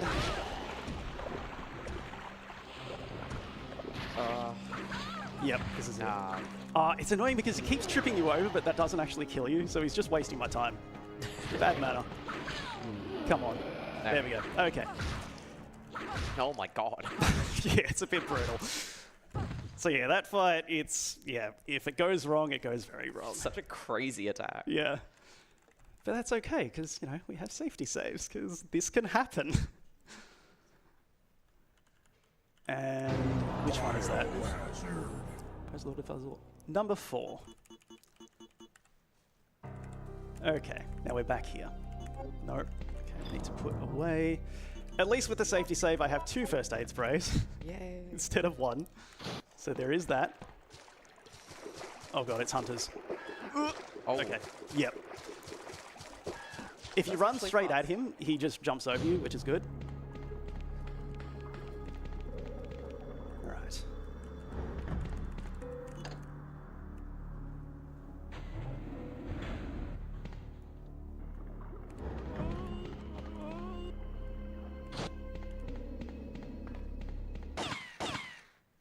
Alright, Nikolai doing his thing, but we don't care about him.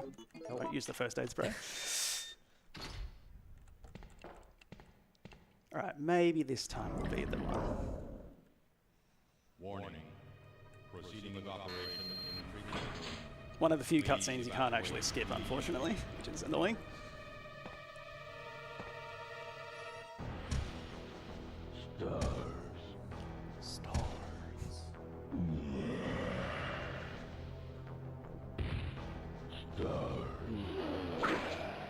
His design is actually very cool at this point in It the game. really is.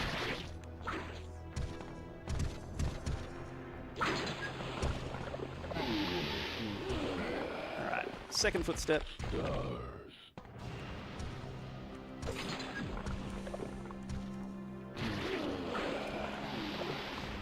Stars. No.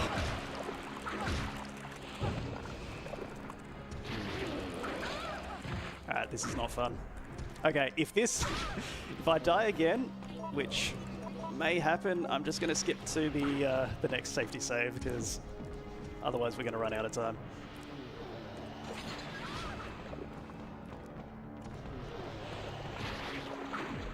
Come on, it's so hard to get him in the right spot.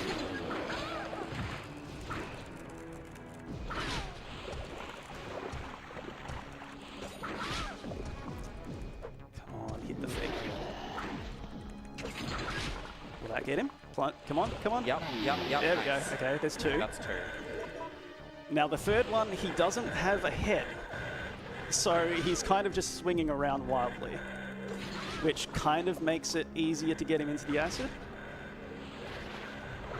Okay. Oh no! He got iframes. Okay, it's still good. Oh, thank God. First try. Yeah.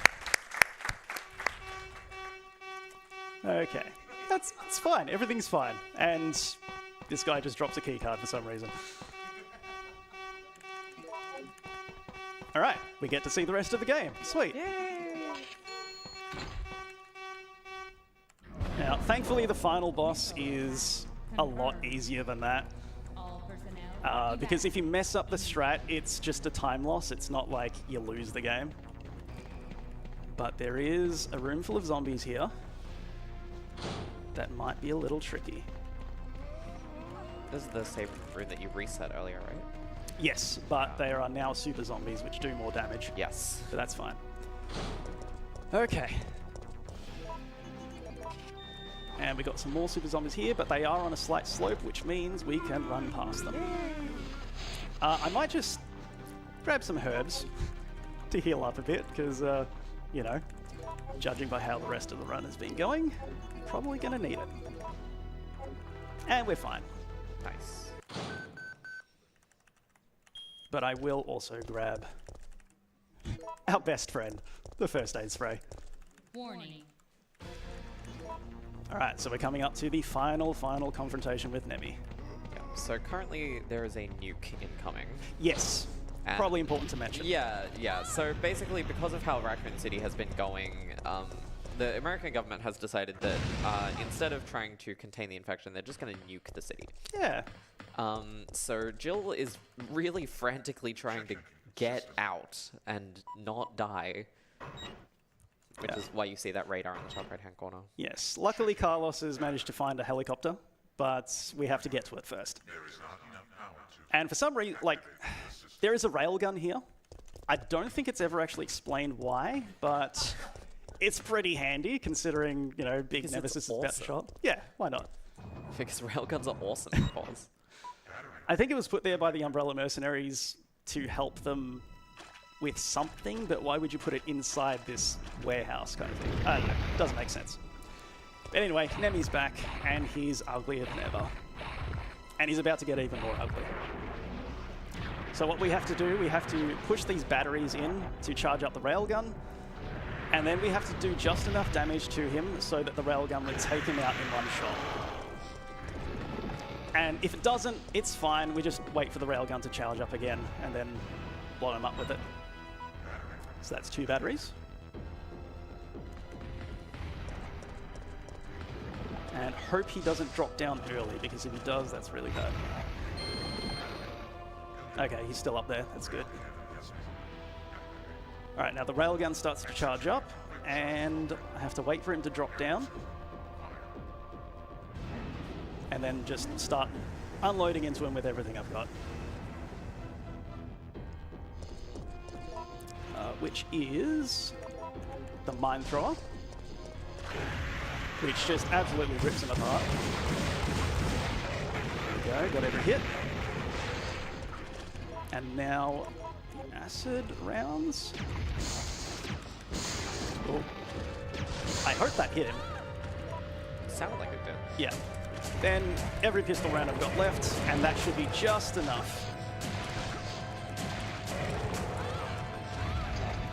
Okay, I think, yep, that's everything. So that should have done enough damage. So the first round will always blow up that rubble, and then the second round should get him. As long as I lure him into the right spot and don't get killed by acid. Alright, this should get him. There we go. Alright, that's final Nemi done. And we're about to get the final live selection of the game, which usually is the only one that you pick the second option for. But because it's more fun, we're going to choose the first option. Because we get one of the best lines in all of RE. Oh my god. Yeah. Okay.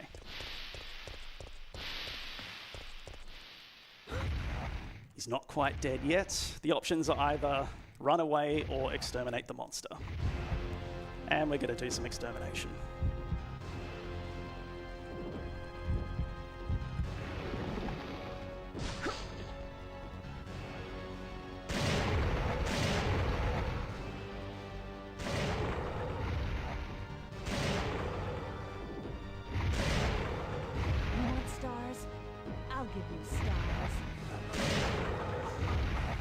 There we go. Oh, one of the best lines in the game, and then in the remake they put it in a spot that was just so, like, it's just like an offhand line in like in the final fight. While Nemesis is chasing you, so that half the time he just clocks you in the back of the head and interrupts the line so you don't hear it at all. It's like, you want stars? I'll give you... Ah! Right, and that is time right now. Oh, that was a bit dodgy, but yeah, we got through it. Alrighty, well, that's it. Yep, thank you for commentating for me. Always a pleasure to have you, and yeah, that's the run. Enjoy the rest of the event, everybody. Thank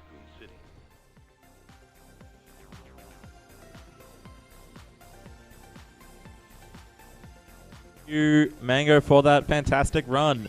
Up next, we have some co-op fun with Pico Park multiplayer with Quackadidi and Rippy. Stay tuned, coming up very soon.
All right, who's ready for some co-op fun with Pico Park coming up right now?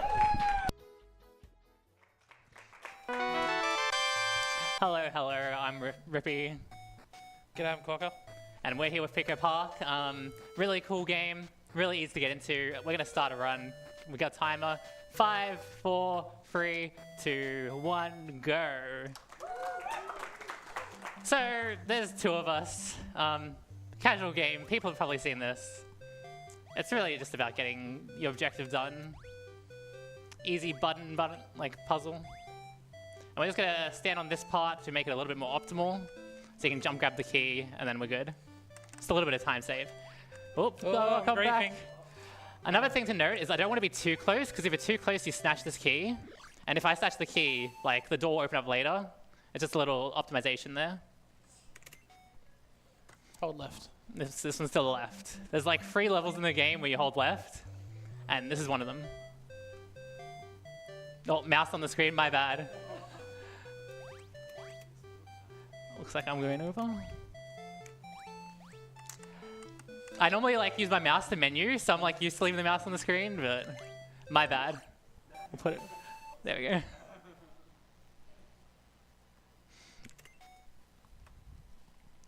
So 1 free. There's a really cool thing you can do here. You're meant to actually go all the way around, but you can just stand on this part here, and you just keep the door down. It's a really just like cool skip there. Yeah. And these buttons, you'd see, you'd normally have to go 1 up, 1 down, and open up separately, but you can kind of just avoid that. It's kind of good. And we're going to round out Hello Pico Park with pretty much an auto-scroller. You have to wait for this moving platform forward and backwards anyway, so there's not much we can do here. We send red to go get the key just because they're slightly forward, but it really doesn't matter who. And these lifts here, as you can see, you need 2 people in them. And we just go to the end. It is slightly faster to run than to jump. If you jump in the air, you're like losing like a frame or something. But it's barely anything. And that's World 1 done. Yeah! And now we're going together. It's like any co-op game, right? But now we're tethered. There's like little things we can do here, but it's very much like a hold right kind of deal here. You can stretch this out, and then by jumping, we can kind of go a bit faster. We just wait a little bit past the door so the key can get in. 2, 3 is the one where we go left. Can't remember what 2 is. Oh, we'll find out. Yeah, okay, it's this one. It's the one where I need to jump on your head. Yeah. Classic Toy Story quote, right? Use your head.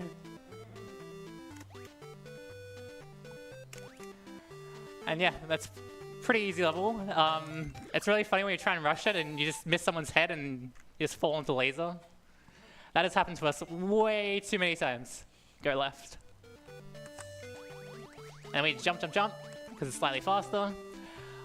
You can kind of get stuck if red goes off a little bit early here, so we just hold up a little bit. Just because the rope doesn't like going too tight. Ooh. I wait for it to pull, and then we're up. And the rope just goes into the void somehow. Like, red's gone, and the rope's still at the door. Okay, and last one to go together.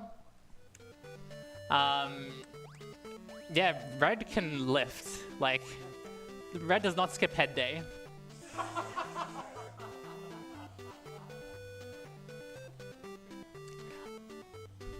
Like, most people, like, you do maths, you know, work out the head, do, like, your puzzles, your daily New York Times, whatever. Red just puts boxes on them. Oh. Okay, time limit. I wonder what the theme here is. Very interesting. Oh, no. Spawned us with, I'll go in your head. So yeah, we're just using each other's heads again, because, you know, whoever designed these puzzles really doesn't like people. Oh. Come back, thank you. So, once we collect all these coins, a key will spawn. Classic key and door again. Oh, I put the mouse back on the screen, I'm sorry. There we go.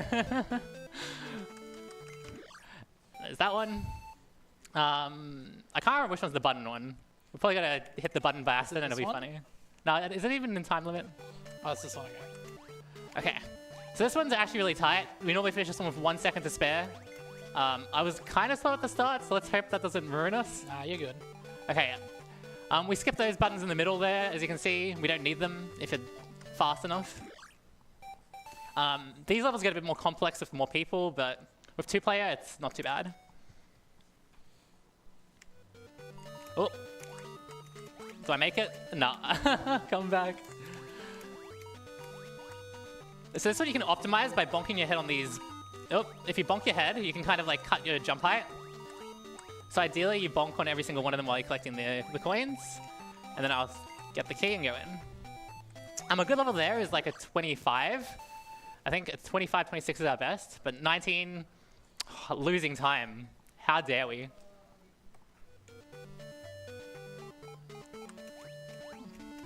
Again, like, you don't need to push these. You can make it just barely, but I push them a little bit just to be safe. Don't want to go for, like, the extreme platformer jumps.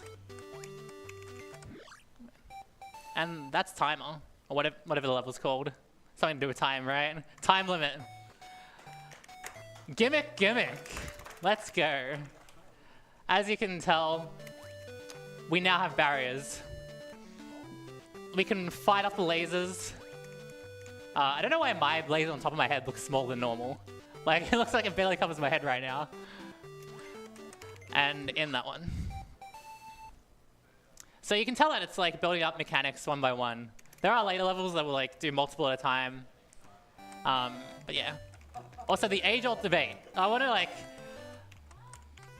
I personally think that these spaceships look like crayons. They're planes.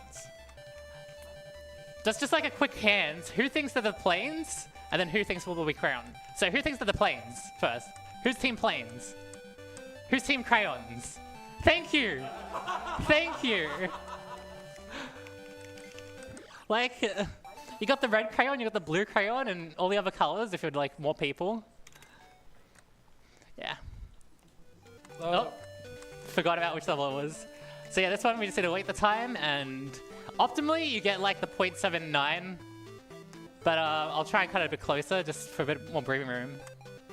Nah. Oh, I went too quick. This is a good way to lose 10 seconds, just for no major way. Okay, nice. Yeah, that one, like, it's deceptively hard to, like, get it close. Because you're like, it's a speedrun, right? You don't want to wait. Okay, this one we both need to be tiny. That's not tiny enough. There we go. I would have fit. Nah, you pretty much need to be max minimum, well, minimum height, not max minimus. Well, yeah. And now I'm big. Now I've got a question, like, how does someone this big fit through a door this small? The door's just very far away, Rippy, okay? It's like questions of life. Is it like a matter of perspective? Are we like on the wrong plane? Also, number 5 we actually skip, I should mention, because it's only a local only like type of level. You cannot do it on online like multiplayer. So for fairness, we do not do it.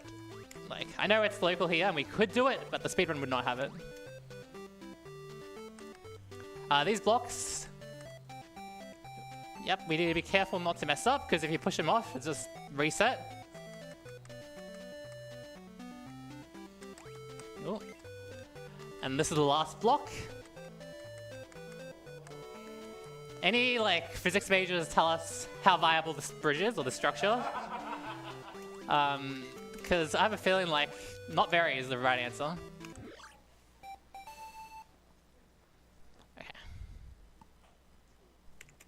Okay, number 2. So this is an auto-scroller, as you can tell by the constantly panning screen. There's a lot we could do, but it would all be for nothing. I need to jump down here. It's funny when you're like clowning around a bit too much and you forget that there's a key up here. Never happened to us. Now I get to be a passenger princess for 20 seconds.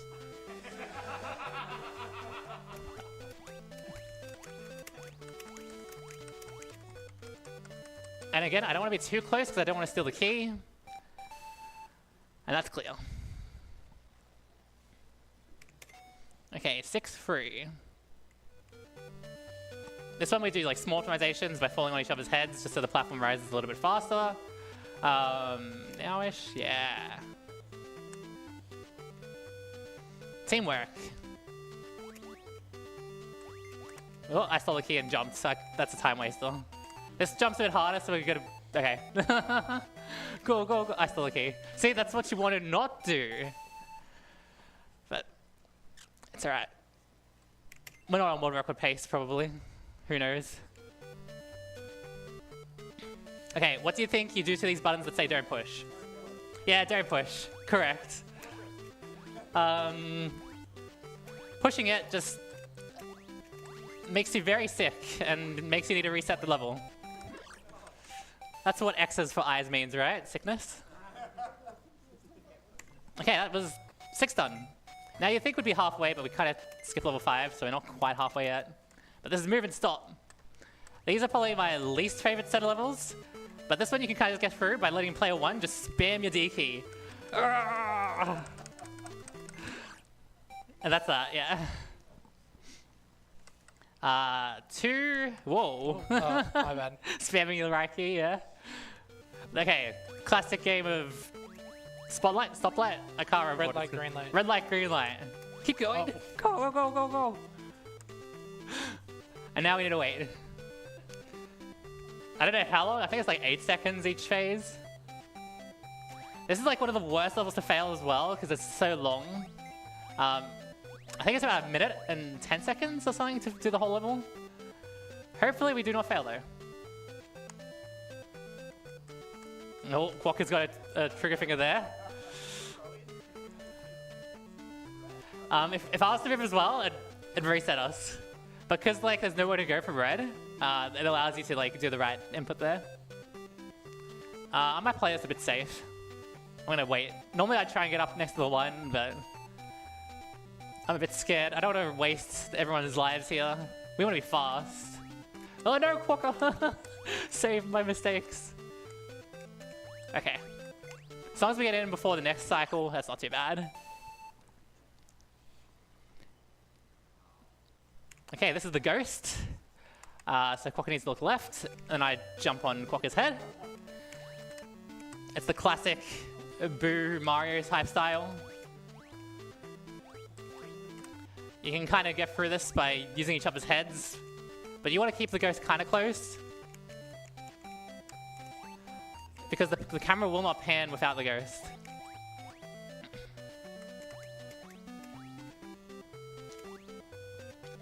We're going to both go up here so the ghost kind of follows us up. And then I'm going to cycle it. Okay. Yep, nice. And now I'm still here watching. So, yep, look at that smile. How cute is that? And now this is probably my least favorite level because it's hard. It's not actually too bad because you regen stamina like pretty much as fast as you expend it. But everyone wants to keep going. There's like no such thing as a break, you know? But this one is the anti-break. This one you need almost full stamina or else it drains. To the moon! Yeah, another one where like the back person can do all the work and the front person can pretty much just hold right. I'm just one big passenger princess. Funny thing is, if you are falling, that counts as using stamina, so you don't want to be going down the stairs. Have died there before. Not a fun time. Okay, so move and stop done. Now on to our retro games. Who's a fan of Tetris? Because we're doing some slow Tetris. And I'm only getting straights. Oh. Okay, never punished. No, we're punished!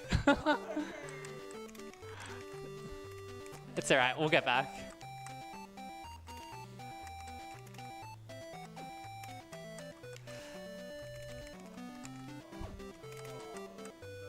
Oh, I'll put that there then.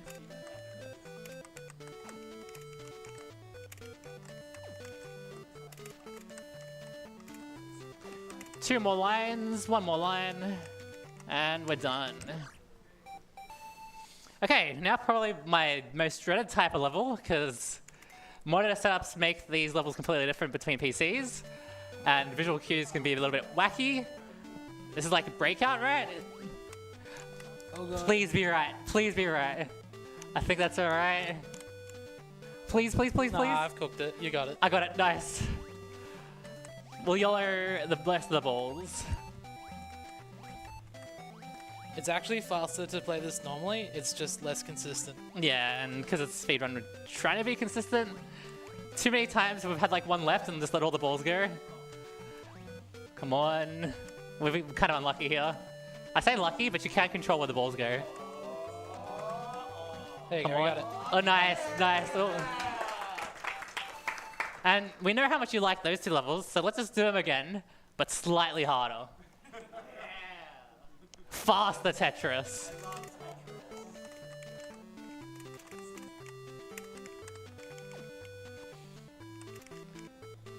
Can I get it straight? I'm sorry, I'm taking them all. Okay. Yep, this one's more of the same, you know? Good thing this has a banger of a song though. Oh, what have I done? Quokka. Oh I've no. cooked it. That is well done for sure. We probably should have been going for the, like that midline, but oh well. One more line, if we can just get, oh, two more lines, my bad. I can count. Okay. Yeah, I got it. Nice. Okay. So, that breakout game, but harder. This is where I get to chill for a little bit. Except I have like the really important shot now. Yeah, I'm just jumping up and down. Maybe. Please, please, I messed up. Do you want to, we'll reset once. Was that too narrow or too wide? I wasn't even paying attention. Whoops. Okay, let's hope that's right. Go, go, go. Sorry, I went too far right there. We'll just send it. This is where we lose all our time. Why did I send all the balls? This was a bad idea. Yeah, we probably should have kept a couple in reserve for that. Oh god. No! Sorry. There's one. There's another. Alright, just... Well, that one's good. That one's good. Now we're in pain. Quokka! Oh, the save! The save! Two more. Oh, one more, one more, one more. Oh god, no, no, no. Please, please? Yes! Let's go. I am so happy that we didn't have to spend like so long there. Okay, so old classic school game, dodgeball. Quokka, the way on my head. Nah, this one you dodge 3 balls in a row, and I jumped way too early. Okay, we celebrated a bit too early. Okay, I only have to Lock play in. with a bit of lag, so I'm not used to it. Yeah, I'm normally the host, and Quokka's normally P2, so there we go. This is how you see if you're gonna be recruited for a dodgeball team. This is like back on the playground. Oh, sorry. And this is the process. Okay, this one is just levers. You need to balance it at the right time. Oh, rip.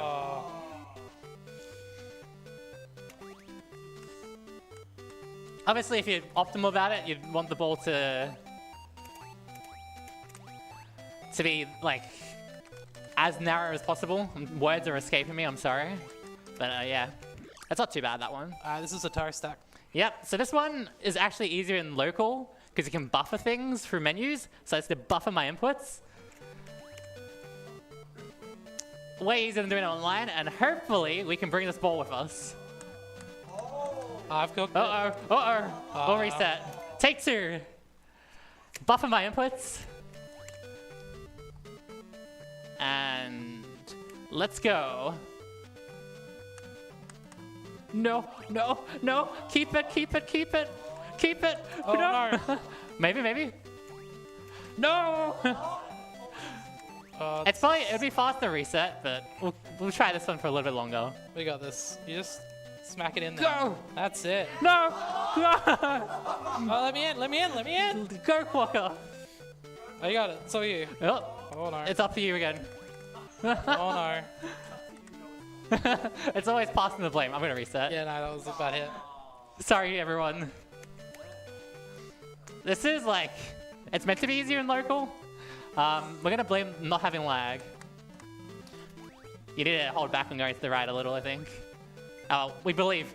I believe. Yes! Yeah, that's it. Let's go. We're out. Flawless. That's teamwork right there. And this is using your head, right? Yeah. So this one, ideally, we can get 3 or 4 hits per hit. That's 4, I feel like. That's an easy 4. And that should be in. Nice. For how much we struggled on the previous one, I'm glad that that one went pretty well. And we're up onto the last row of levels. So 12 more left. 2 players. This one is actually like not too bad with 2 people, but the gimmick is actually meant to be like if you're having more people, you can still only control 2 people at a time and it swaps between you. When you're just 2-player co-op, that gimmick doesn't exist. It's just like you do 2 players all the time anyway. We just jump. Oh, I stole the key. Rip. I am the thief. Fun player can keep going. Yep. Oh. You were in the block That's there. a new one. We want to put that up high enough just for me to sneak through. Exactly as planned. I'm totally not cutting it closer than I was meant to. 10-2. What a Final Fantasy game. Gonna use the head. And again, we're gonna try and time it. Nice. And a little bit of a skip here. Oh, I'm too far. Go to the next one. Yeah. Hit it up.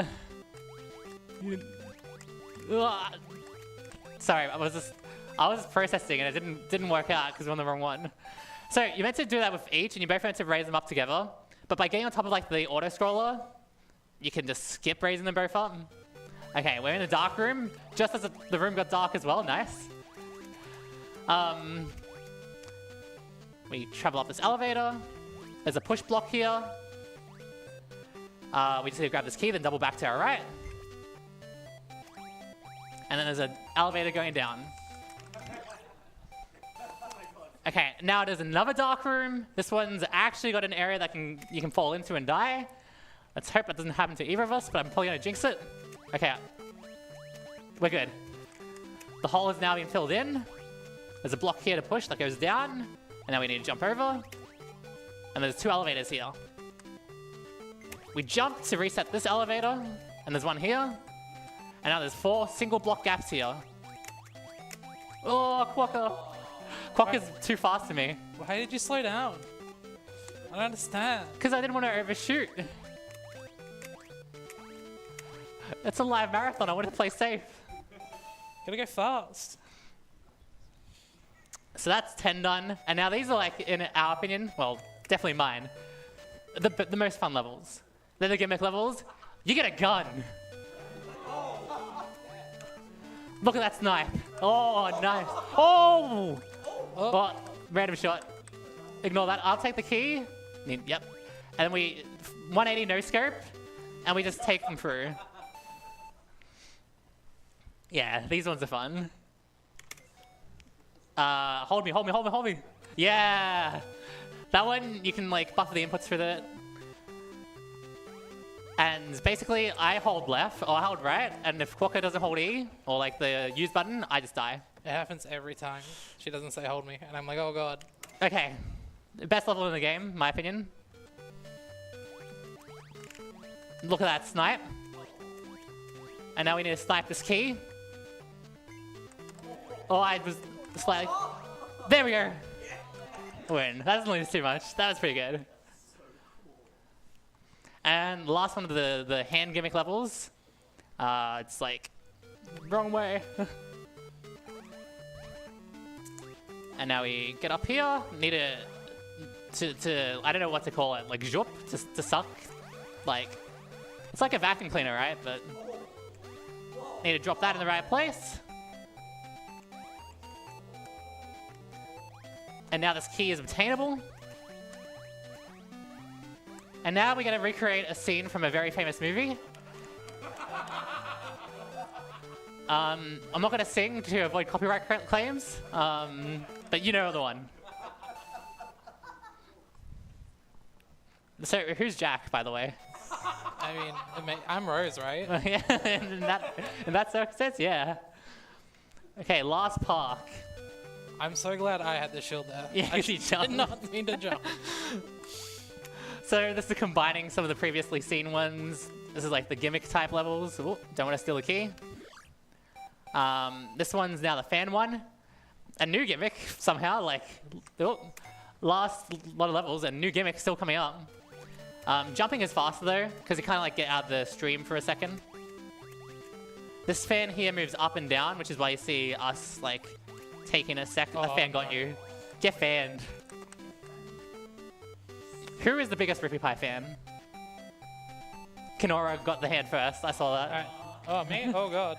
It's never been me. Sorry to everyone in chat. You've been outdone. Next time, come in live. Okay, 2 more levels. We're on time. We got plenty of time. Okay, back to the crayons, but slightly faster and slightly longer. And they move now.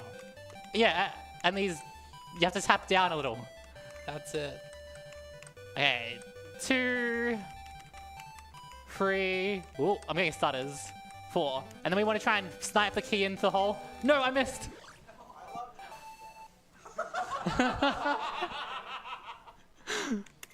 And last park, how fitting it is to end on an auto-scroller.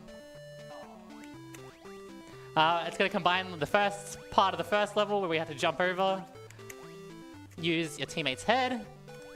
Oh, I jumped early, sorry. That's alright. Again, auto-scroller. So, first time here, everyone. Look at this level. How cool is it? How unique. And there's the button. Because it's an auto-scroller, we really didn't have to rush either. But can I get my double jumps? Oh, you can like bug off those and get like a double jump. Are you gonna press the button? Okay, and to snipe, that gets people all the time. It's just like a really mean, oh, and by the way, time. That don't push is like so mean if you're like hugging the wall there. Yeah, that's Pico Park. Really easy game to get into, as you can see. Really easy just to breeze through in like less than half an hour. Grab a friend, get into speedrunning, enjoy yourselves.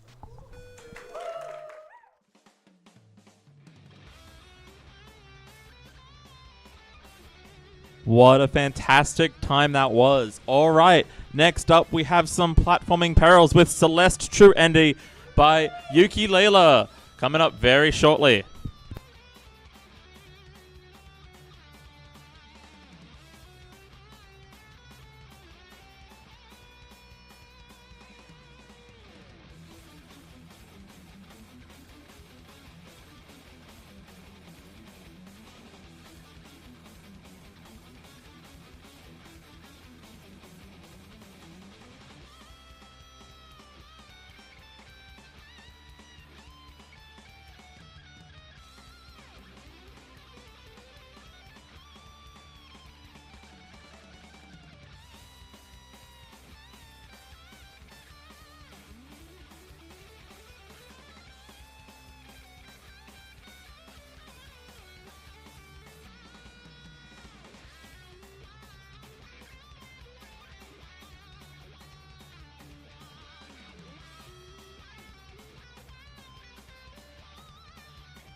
Alrighty, the run you've been waiting for. It is Celeste True Ending by Yuki Layla. Let's take it away.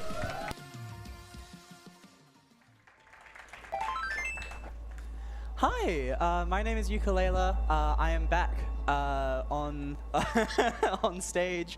With me, I have. I'm also back. I'm Vi. I've speedrun this game, and I know too much about it. So yeah, today we will be here running True Ending for you. This is basically a lot like any %, but just with the extension that you have to do the last 2 levels after the where the any % category normally finishes. It has some interesting routing, but apart from that, yeah, I hope you guys enjoy it. So we will get going straight away, and time begins in 3, 2, 1, go. So right here, we start off in the prologue with absolutely no dash. You will see me doing a whole bunch of little jumps. Those are called bunny hops. Whenever you jump, you get a very small bit of speed added to your... you get a very small bit of speed, and that makes up for not being able to dash. You will not be seeing that much outside of Prologue and Core, which you will see Core a little bit later. That is not... that is not what we want to be seeing. So yeah, Vi, do you want to explain dash tech? Alright, so we're starting off with a whole bunch of really crazy stuff. So first of all, we have a regular dash, and the dash can be morphed into a couple different techniques. First of all, and probably the most common, is the wave dash. What you can do is you can down diagonally dash into the floor and then jump, and that carries your speed outside of the regular dash. So that helps you to gain a lot of speed really fast and also conserve it. Oh, nice. Oh, come on. That's vertical route. Saves a little bit of time. But yeah, we have the wave dash. Layla's going to be doing that basically all over the place whenever there's any ground. There's also a slightly modified version of that called a super jump, which is just, instead of downward diagonally dashing, you just dash forward and then jump. That tends to give you much more height than a wave dash does, because the wave dash, you down into the ground. The other thing that you'll see quite a lot is a wall bounce. Right there. So if you dash upwards and then jump, what that does is it gives you a pretty big boost of vertical momentum, and it increases the distance. Oh, nice. The distance that you go outwards from the wall and also upwards the wall. And that is the first chapter done. So yeah, we're going a little bit crazy. The chapters are going to get longer and longer, but that one is super, super quick. You blink and you miss it. Really, really optimized, really, really fun ILs. So we're going to be combining a whole bunch of different techniques. Wave dashes, super dashes, wall bounces. There's also a couple other things like corner boosts. Basically, if you dash into a corner and grab and jump at the same time, you will maintain your momentum and gain a little bit. I think it's a 1.1 times boost or something like that. 1.2. Also going under. Oh my god! Where's my dash? Yeah, so this game has really, really robust movement mechanics. You can do all kinds of crazy stuff. We're introduced to the dream block here. This basically means you can dash through it and Madeline will go all the way through. But you can also chain some cool stuff out of it. You can chain wave dash out of it. If you do it correctly, you can jump out of it. You can, I think that's it. And finally, the last thing, and probably the movement technique that's most conducive to Celeste speedruns, is the Ultra. So what you can do is, if you are wave dashing, if you down diagonally dash after a wave dash, you compound that speed forwards by a significant amount, and that allows you to gain crazy amounts of speed really, really fast. So what we're going to be doing is, any room that is really long horizontally, we want to be chaining ultras basically as much as we can. There's going to be an ultra there. So, I didn't get the really cool strat where you get a corner boost after the ultra. Here we've got Madeline chasing us. She's going to follow us about 3 seconds behind, but Layla's moving so fast that you don't even really notice. Oh, don't like this. Let me through. Oh, nice. There we go. Oh. No. My fine. Be cool. So that there is a chained ultra. It's a downright dash after a wave dash, like that. I love that movement. I love this movement. And chain this speed. Coming up, we've got one of the more fun ILs. This is Awake. It's just, you cannot die. There is no hazards or anything outside of the normal route. It's just pure movement, and this room especially. Oh, I love wave dashes. Oh, okay. Yeah, so there's a lot of chained movement and a lot of like really compounding speed. A little bit sloppy, but that was still really Still good. 157, chapter 2 is good. So now we are coming on to one of the biggest difficulty spikes in the entire game, casually. Pretty much everyone, when they first play Celeste, will like kind of sort of breeze through the first 2 chapters, and then they'll get to Celestial Resort. This is significantly longer than the last 2 levels. It's also much harder to speedrun because like the space that you're in is much more confined, so it's very easy to just like hit a wall like that and lose all your speed. Bruh. We don't actually need any berries in this run. That berry is, I think we call it swag berry, right? Or is that a different one? That's a different one, okay. I think. But yeah, sometimes the berries just happen to be in our way, so we go for a nice little wave dash to skip that part of the room. And gone. Under. So there will be another movement mechanic that I will introduce later on in this level. We're going to do a pretty major skip. Oh god. Oh, what's my movement? There we go. Yeah, so each level, each chapter is going to introduce like a new mechanic. And this chapter introduces like this weird like dust bunnies. Yeah. And basically they're just a hazard. But also those little like tendrils that come out. You can touch the surface that it's on once, and then the dust bunnies will grow. Oh, nice little fast cycle right Nice. there. So this is a little bit complicated to explain at this point. But basically, depending on the animation of the key, it will start opening doors quickly. Well, depending on what point of its animation the key is in, it will open doors more quickly, which allows for that. Oh, And nice. There's the demo. So that's the movement technique that is also in the game.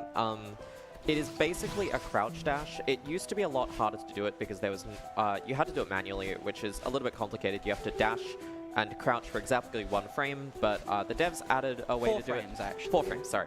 Actually. The devs added a way to do it, so it's a lot nicer. We're going to backtrack a little bit here. So one of the things that we need is true ending requires a couple collectibles. So these are hearts, and you need those hearts in order to access the core. You do also technically need them to access Farewell, but we can skip that, so it doesn't matter. We're going to dash out of this room, come back, get the heart, and then respawn. get the heart, yeah, totally. Maybe. You didn't see that. So yeah, we do a quick cheeky little save and quit because yeah, it warps us upwards because it doesn't ever expect you to die in the room with the heart, like specifically at that point, so it only has 1 respawn anchor. And that saves time because normally, like you're about to see, every single time you hit one of these buttons, you have to go back to the hub and talk to Oshiro to unlock the next hub. And basically, that just saves quite a lot of time because it stops you from having to open up the next packs. I will say, for as big of a difficulty spike as 3A is, it is probably one of my favorite levels to run. It's very fun. It's very fun, and part of that is conquering the cycles. So 3A is a very cyclical level, and with every single room in the game, with cycles, if you die, I skipped the coin. If you die, you will be on a different cycle than when you entered the room because of the animation time it takes to respawn. I will need to focus just for a second. Yes. Here.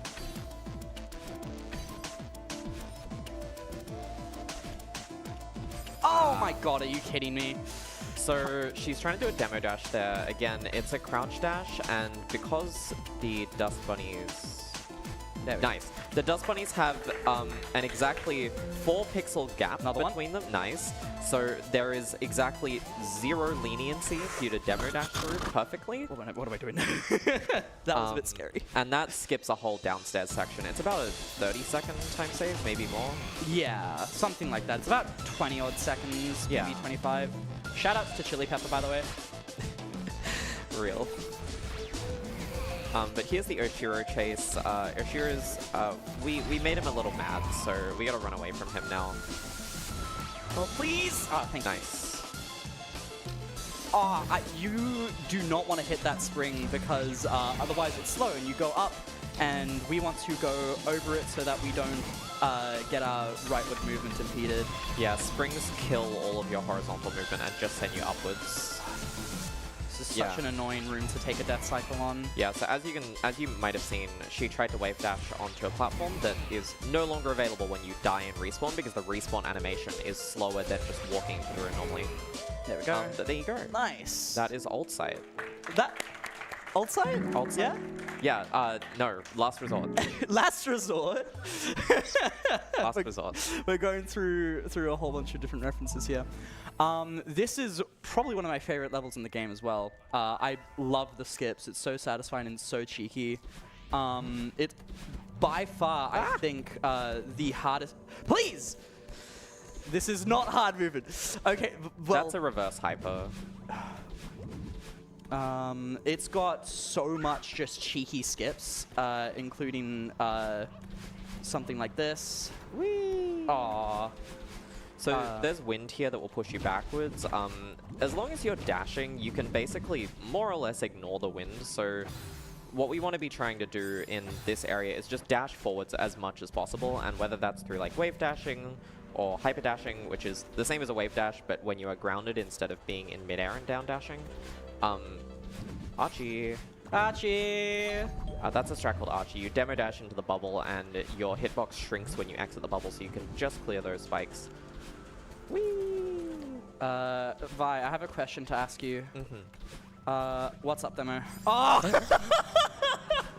I don't think you get to make that. I don't think I get to make that. Not anymore. There we go. There we go. So that is a quick little skip, and also this. Aww. So this is a reference to Super Mario Bros. 3, wherein that if you crouch onto a white block. Nope, not again, not again. If you crouch onto a white block, you are able to like go through it and then go into the background. But because we have insane vertical movement, we can just skip it. And this is another really hard trick coming up. Yeah. This is blockless. Nice. Yes! That is so precise. It's so difficult. And going under. Oh. Nice. There we go. Ridge is just full of so many different cheeky movement skips that are all very hard. This is, I'd say, the hardest level to do individual level runs of in the game. 6B exists, but also, yeah, this is staring you right in the face with stuff like this. So this is second blockless. Pause buffering here to just try and slip through that gap. First try! So precise. So Layla pause buffers that to make it more consistent, because it only works on like a handful of frames at a very specific point. You can do it like bufferless, and it's so precise. But yeah, that is one of the hardest skips in the game. Yeah, so pretty much just, you're seeing what we're doing here with all of the incredibly precise movement. This is Cliff Face, probably my favorite checkpoint in the game. It's just so nice raw chain. with movement. Oh, I didn't get the snowball super. You can actually bounce off of the snowball in this room specifically. What's my strat? Not bad. There we go. And speaking of bouncing off the snowballs, there's a whole lot of optimization with bouncing off of snowballs in this chapter, in this checkpoint really, just to get your dash back. If you dash on them in just the right way, then you also maintain most of, if not all of your speed. Archie! And now we have forwards wind. pushing us forward, because that is a very horizontal room, but that went incredibly well. That was really good, yeah. actually. Oh my god. First try, second blockless is crazy. Yeah, I mean, it's a lot easier with pause buffering, but I have quite a lot of issues with it, and very, very solid getting it first try there.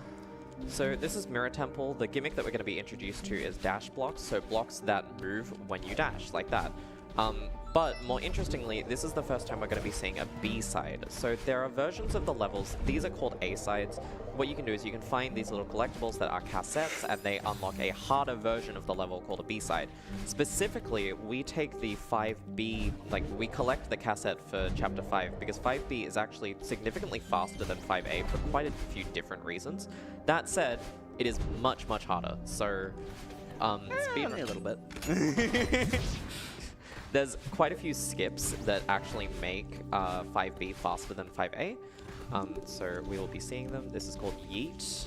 Aww. You take all of the speed from that block, and you can get a cheeky little corner boost to conserve it. So one of the things about diagonal dashes in this game is that they... one of the things about horizontal diagonal dashes in this game, I can speak, is that they speed you up a whole lot, but only down diagonal dashes will conserve your speed afterwards. So the only way to conserve all your speed after a up diagonal dash is by doing a corner boost. Yes. Which is basically you get a climb jump on the top of a wall, and that maintains and multiplies your speed. It's insanely good. Also, banger alert. Shoutouts to 2 Mellow. Shoutouts to 2 Mellow. Shoutouts to Lena Rain. Yeah, the whole Celeste soundtrack is absolutely incredible. Another reason that we actually do B-sides in True Ending specifically is because, as stated previously, we need 4 hearts in order to access core, and each of the B-sides will give you a heart at the end of it. So you actually don't need to go out of your way to go and collect another heart. And this is one of the main reasons why 5B is so fast, coming up right here, if I can get it. And no, apparently the game just wants me to go home.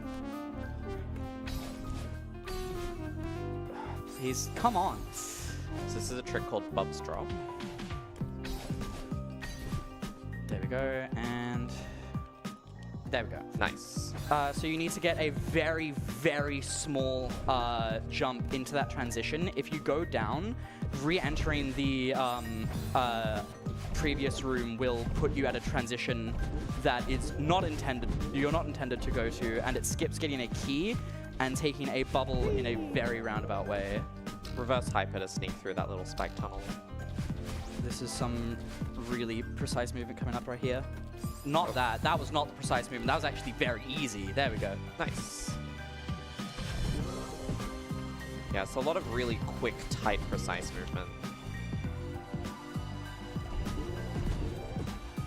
Oh my god. Oh. No, I can't Yeah, you save can't make that. that. Okay. I was a bit too slow there. So one thing with the bubbles is that normally whenever you enter them, they take quite a bit of time to actually start. Taking the Saved it. Nice. It takes quite a bit of time for the bubbles to actually start going. But if you press dash the second you enter, it will immediately start going. We call that a fast bubble. Save that. Oh my god! Okay, so there is a slight little funny quirk where if you hit a button on the ceiling with an up dash, you will be moved to the left 1 pixel. And if you're hanging from a wall and are trying to fall back down onto the wall when there's spikes above it, shout out to Parrot Dash, literally right here, lost a deathless any % run to that. So these guys are called Seekers. They're like little monsters that chase after you, but Madeline can bounce on them to stun them for a little bit, and when they are unstunned, they kind of like burst out with a little bit of force, which we can actually use to gain speed. Although they are a pain. what's really cool is that they are not RNG. Celeste is actually deterministic, which means that if you do the same inputs every single time, you will always get the same outcome. So it's a really great game for that. Is this canon? Maybe let's think about that later. Yeah, we'll figure that out later. But what we all know is that this next stream coming up is definitely impossible. For sure. Cheeky little understrat. And this is really hard if I can get this. I mean, it's not that hard. It's just if you mess it up, then it can be such a pain. There is 5B. Oh. Yeah, so very, very fun, like, visual masterpiece to watch that. So yeah, like we said, at the very end of that, we get one of the required crystal hearts that we need to enter core. That is very helpful.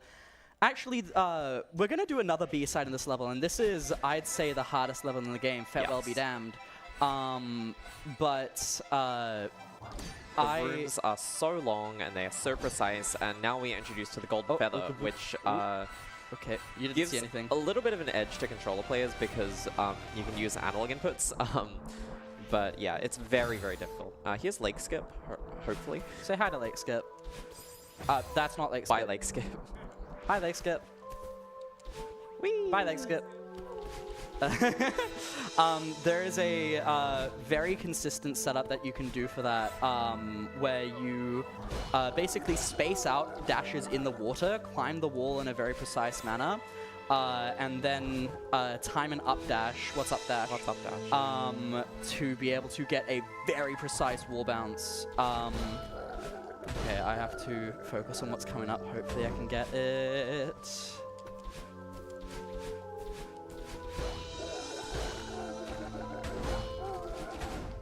Whee! Oh, okay. That shoutouts to Revo. That is called Revo's. That is called Revo's nonsense. Oh my god, shaving off a little bit of time. Okay. Basically, you use all of the speed from the Kevin block. Those little blocks are called Kevin. Shoutouts to Kevin Regme. To just go flying. Speed conservation in this game is absolutely insane. So I will probably need to be focusing for the entirety of this level because it is so difficult. Yeah. I really hope to not deathloop in a lot of the rooms here. But Music is great though. Yeah. Not my favorite, but I like it. You like it? Okay. I like it. Well, I'll let you lock in for this segment, but no, you keep yapping. I'll keep yapping. All right. You keep yapping. Nice little skip there. We can skip. These are called Kevin blocks, not these ones. These are bumpers. The big blocks that you dash into and then they go the opposite direction that you dashed into them, they are called Kevin blocks, and that is because they are voiced by Kevin from Power Audio. And they go. So funny thing about the bumpers, what you can do is if you dash into them and then the amount of speed that you get going out of them is directly proportionate to how soon after you bumped into it, you start holding the other direction. So you can get, if you're like perfect, you can get this crazy speed boost going out of it. It's actually very easy to buffer those double boosts, specifically if you dash into them, because the second that your dash starts, you can just start holding the opposite direction. If you're just jumping into them, then it can be a little bit difficult. One thing the devs did to make that a little bit easier is to increase the time that you have to be able to do that opposite direction input. And that starts a trend of things that are really cool by the devs, especially within this level specifically. The devs for Celeste, Noel Berry and Maddie Thorson, and everyone at EXOK Games have been really supportive of the speedrunning community because Celeste is a game that is made to be speedrun. So they have done a lot of things like patch in very customizable controller rebinding and make certain skips possible or easier for the community. Yeah, they made like demo dashing. They actually added a binding for it in the most recent patch, which was really, really nice. Speaking of demos, Oh, okay. That was a demo that was actually, I think, frame perfect. That they made slightly bigger to be able to be viable for speedruns. And I adore them for that. There's this one anecdote that I always like to tell at every single marathon run that I go to, if I can. There we go. For the All Red Berries speedrun, this one runner, Bubbai, after a patch noticed that a row of spikes was added to a place that actually got directly in the way of a speed strat, and he just messaged the devs and said, hey, can you take this out? It's stopping us from doing cool things. And they said, I got you. Yes! Oh. So shout outs to the devs. I want to show this off. You can do a very cheeky up dash. What's up dash? What's up dash? Tira's rolling in his grave right now. I always go for that because it's a lot more consistent for me than like it really should be. And if I go for it once, we'll go for it again. Very precise feather movement. Okay, well, never mind. I swear it's not that hard. It's not usually that bad, I promise. Trust. That down dash is so scary. It's actually very lenient. I know. Oh my but god, it looks please! Scary. Oh. Nice. Yeah, so for the next, until the end of the chapter, we are going to be hugging Battleline.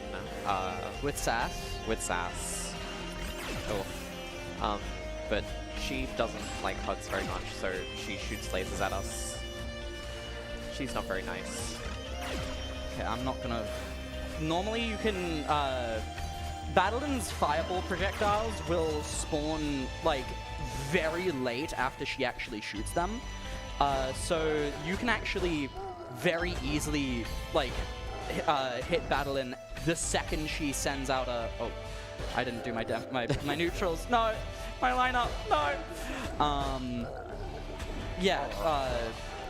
Basically, Battlin and everything else in this game, the name of it is just leniency. Pretty much everything that you do in this game has like a few a few more frames of leniency than you'd expect, or like pixels. There's also a really great buffer window, and the whole input system is really, really well done. Like, Nullberry put a lot of effort into it and has released some amount of source code online as well, which is really interesting. Nice skip there to skip the key blocks. But yeah, this whole game is made so incredibly well to aid both speedrunners and casual players to just like make the game feel more fluid, and it's really incredible. I need to focus for a bit.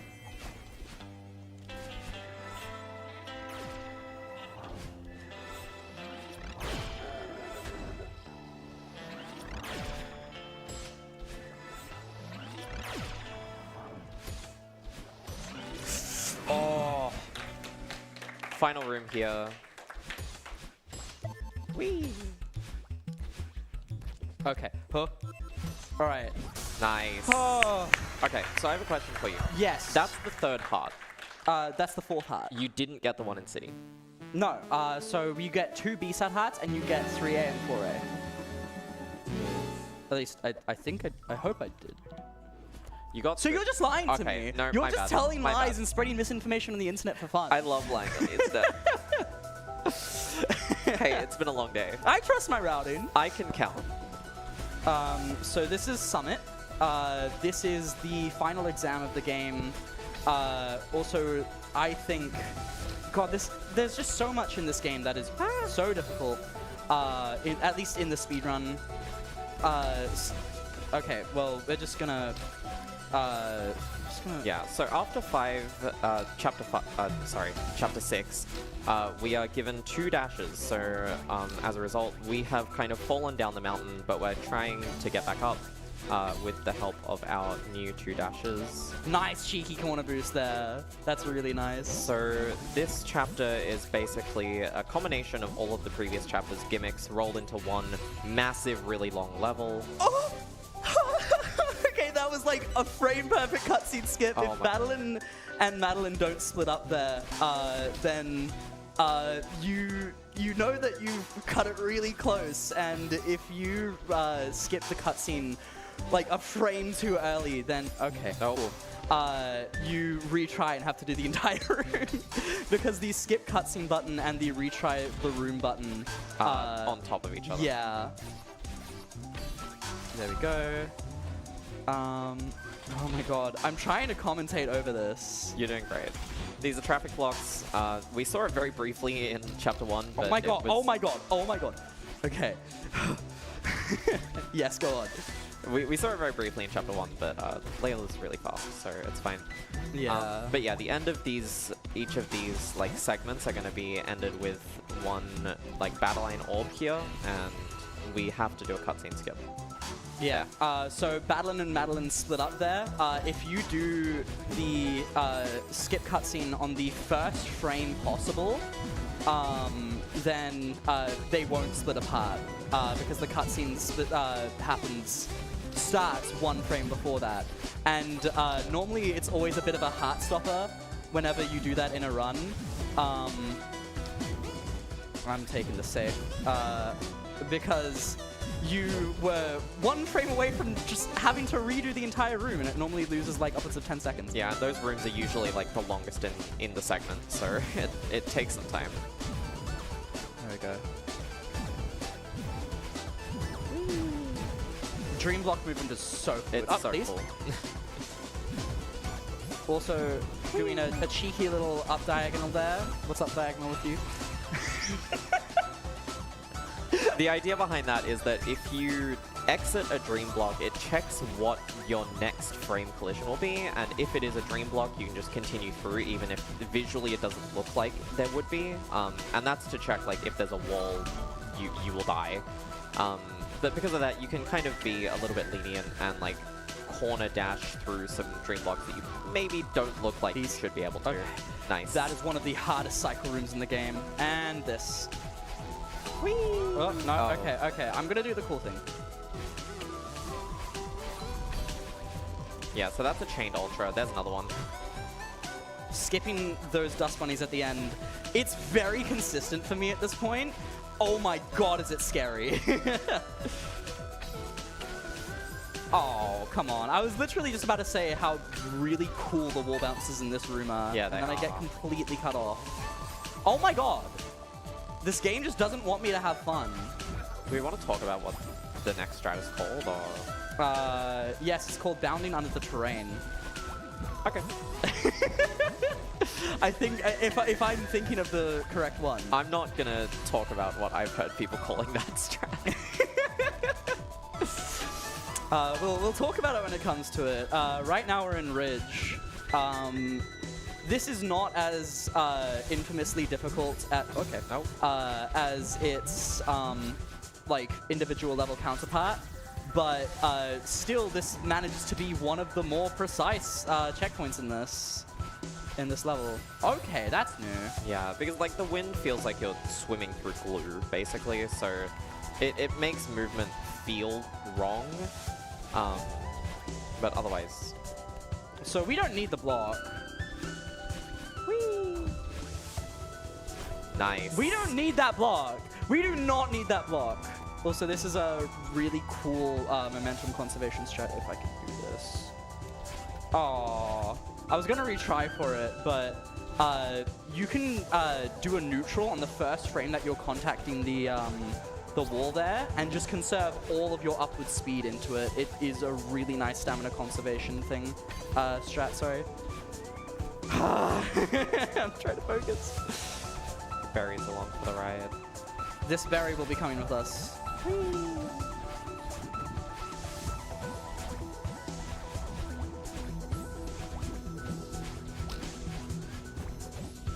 Cutting it so close there. That is such a difficult room. And this berry is staying with us. We're going on with it. Unfortunately, we can't keep it any longer than this. You need to be grounded for, I think it's 11 frames or something on, like 9 frames on the first berry or something like that. Yeah. Where's my speed? You need to be grounded for that many frames to collect the berry, but because you kind of like get plonked on the ground between segments, you have have to collect the berry. But otherwise, if you feel like it, you can get a really long berry chain going, and it's very funny. Oh my god, normally it's faster to take a intentional retry there, but if you do some very greedy and precise movement, you do some very greedy and precise movement, then you can actually, it's actually faster to not retry there. And it's so difficult. I'm so glad I got it here. Why was I holding right? That was just me. Actually, no. I can just say that it's the controller, and the audience will be none the wiser. Yeah, totally. It's not my fault. Door skip. I just didn't demo. Never mind. Kenora having a little go at me. Hi. Look, I didn't say it was on speedruns. Yeah, this is, and oh, there we go. Okay. Nice. So now this is the very final section of Summit. I hope you guys like counting. And I want to hear everyone in the room counting. I mean that. There we go. Yeah, so we're going to be counting down checkpoints down to checkpoint 1. There we go. Although we might be skipping some. So now we have downwind. What? I always thought this was rain. I thought it was rain too. Thank you. 26. 25. We don't take no We don't 24. take 24. Oh. Oh, come on. That's a new one. Oh my god. Okay, I'm not. 22. 22! I'm not going for this. Okay. 21. This is awesome. I love you guys. 20. 20. 20! And just a bunch of up dashes. You just get to have fun mashing on the button. What's the up funny dash? button. What's up dash? 19. We skip 18. Go straight to 17. Nice cheeky demo there. And a good little corner kick. 16. 15. 14! I'll join in on a bit of fun. Why not?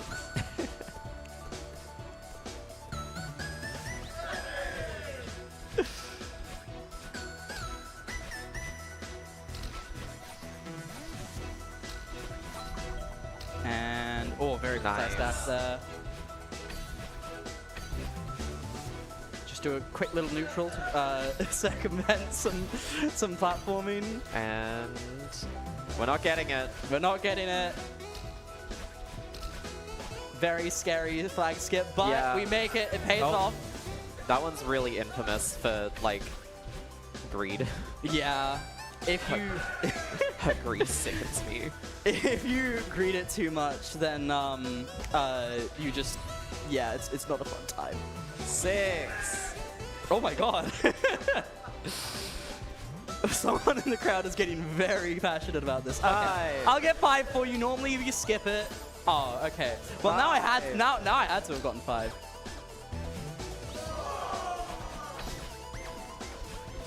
Oh. Oh. Nice demo. 3. Very precise upright. And very precise 2 uprights. Speaking of 2. And one of genuinely the hardest movement sections coming up right now.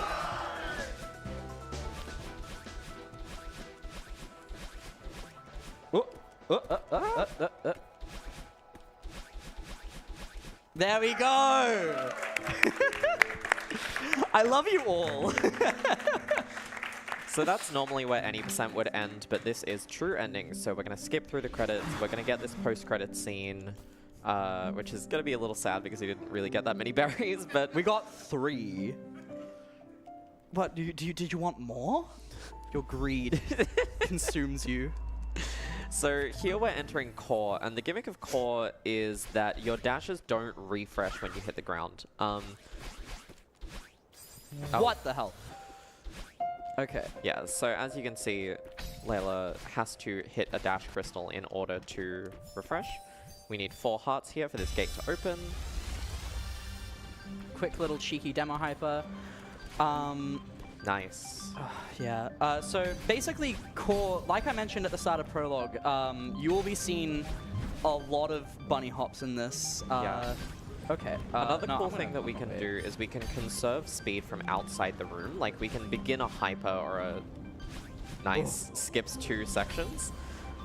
We can begin a hyper from outside the room and then conserve that speed so that you don't have to use a dash in the following room because your dash gets refreshed when you exit I and love enter that a room. movement. I love that movement. It's so cool. You just save a dash, which is like saving every single little dash here is very, very worth it. Whee! Because you can do stuff like that. If you use your dashes in a well-timed spots, it can save so much time just because it saves you from having to do a whole bunch of dashless movement. And we want to keep it in ice here because it lets us do stuff like so this. we're going to be swapping between like a fire and ice version of the level of each of the rooms. But what's really cool is that they designed the levels so that like you can skip some of the switches, and every one of the levels is like each one of the rooms is still completable in either fire or ice, no matter what.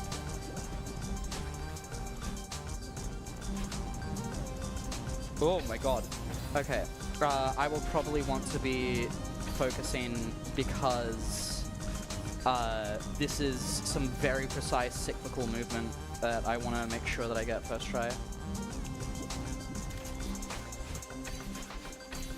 Whee! Oh my god! That's so sick.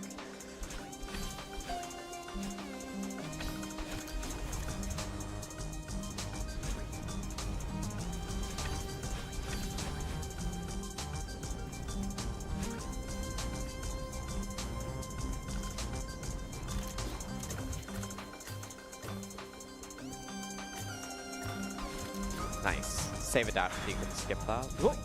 Okay. Well, thankfully this room is one of the only non-cyclical rooms in this vertical part of the checkpoint.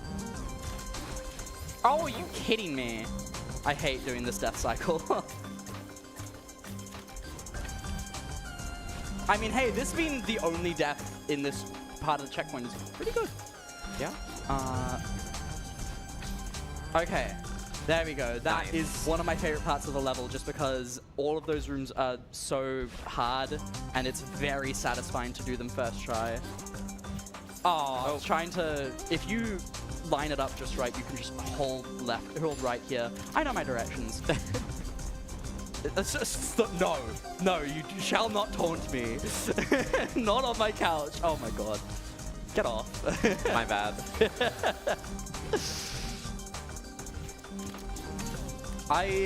Core is one of my favorite levels in this game. I don't know, this is just such a fun game. I love it. So many really cool levels. And then you have, trying to think of a level that I actually would diss out for the bit, but no, actually, I think all of them are so fun. Oh my god. Okay. Reintroducing a little bit of the feathers. I was wanting to say in 6B, feathers are really difficult, and with that controller... Oh, wait. Oh, please, no! I do not have a death cycle for this room, but it's also way cooler if you do it on the entry cycle. Yeah, so in order to reset the cycle of the room, sometimes we will exit and re-enter so that you're on the entry cycle. Come on! Okay, please. What was that? Ignore that.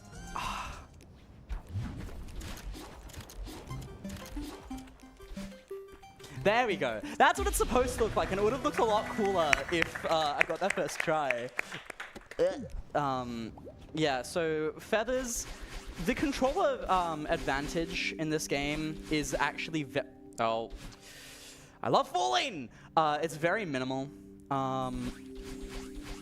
I love ultras. So, I mean, if you're getting into this game, honestly, do whatever you'd like, because I've had a lot of top runners say to me that the difference is very minimal. They find keyboard feathers to be very consistent. So, if anyone here is looking to get into this game, don't worry about what control style you use. Just do whatever feels comfortable for you, because it is very preferential. So here we are coming up on... okay. I Coming hope up on a major skip, major glitch, I guess. I hope you guys like counting. Whee!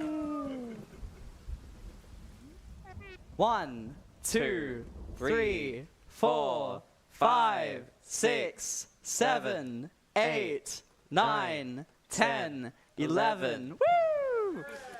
Okay. So what we're doing there is... Please.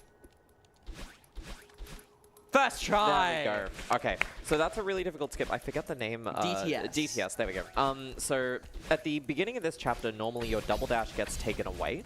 But what you can do is you can do a very precise setup to both hover upwards and go over the trigger to take away both of your double dashes, so that you have 2 dashes in a place that you're not supposed to. And what that does is it makes a lot of these rooms a lot faster, also generally a lot easier.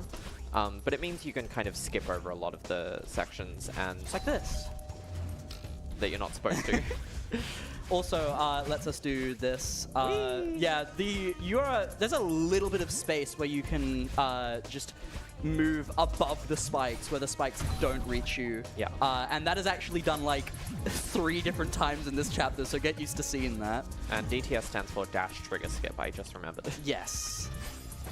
So this, when we found it, it was genuinely the biggest time save in the entire game. I think it cut down like, what, almost like 2 minutes? It's like 5? Yeah, it's like 2 minutes in Yeah. itself on a single level. And it's just absolutely insane just because of the absolute amazing skip potential that it lets you have throughout this level.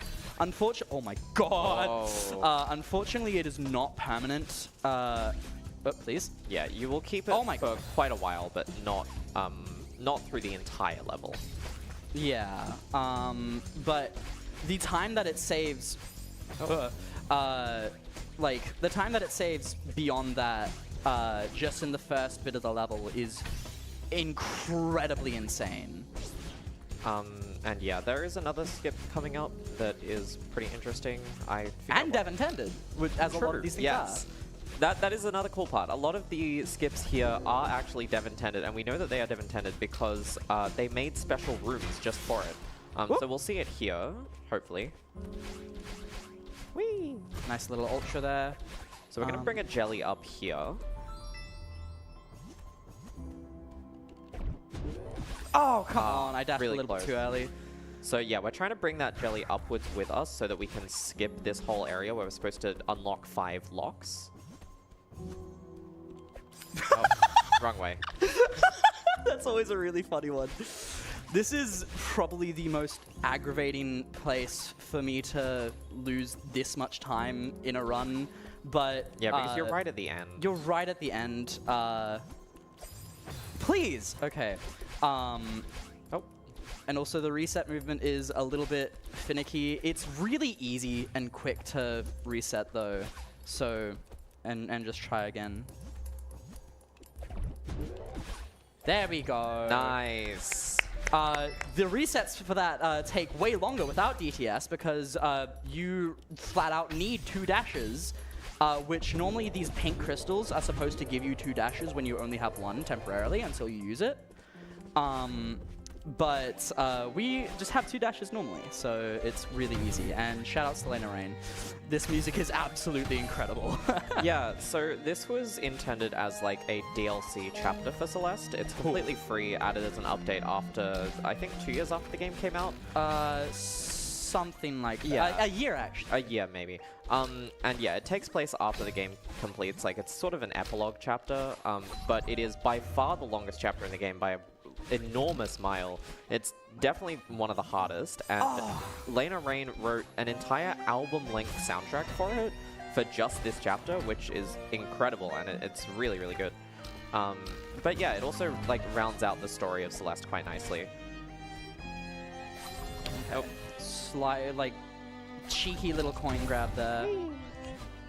This track and this checkpoint is called Remembered, and I've had a lot of people vouch, at least at the very top level. I wouldn't say at the level that I play at, it's the hardest in the checkpoint in the chapter, but Remembered does have some incredibly obnoxious movement at times, just like this. Yippee! Yeah. Like I said, get used to going over spikes in this chapter. Oh. Yeah, so normally that jelly is meant to sit on top of this block. But we do a little bit of movement to smuggle it, and whoop! Whee! That is always so scary. And it's that's very the end of the easy. chapter. Yeah. Oh, wait. No way. Huh? Why are we still going? Oh my god. Oh. Nice.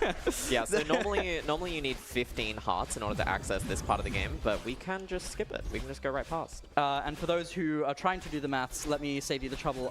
15 hearts is every single level, every single B-side, which requires you to do every single A-side. Yes. So, yes, it is absolutely insane, the requirement for it. And that skip that I did was completely dev-intended. Nice. Ooh, okay. And cheeky little Nice. glitch right here. So do you want to explain how hitboxes work with the camera? Yeah, so basically the hitboxes for items, like for spikes like these, they don't spawn in if they're not currently on the screen. There's like a specific window of screen space that it needs in order for the game to create the hitbox necessary. So what you can do is you can use a telescope to kind of, binoculars, right? Not telescope. Yeah, binoculars. To move the camera forward, and that despawns the hitboxes. So if you dash fast enough after exiting the binoculars, you just go right through it.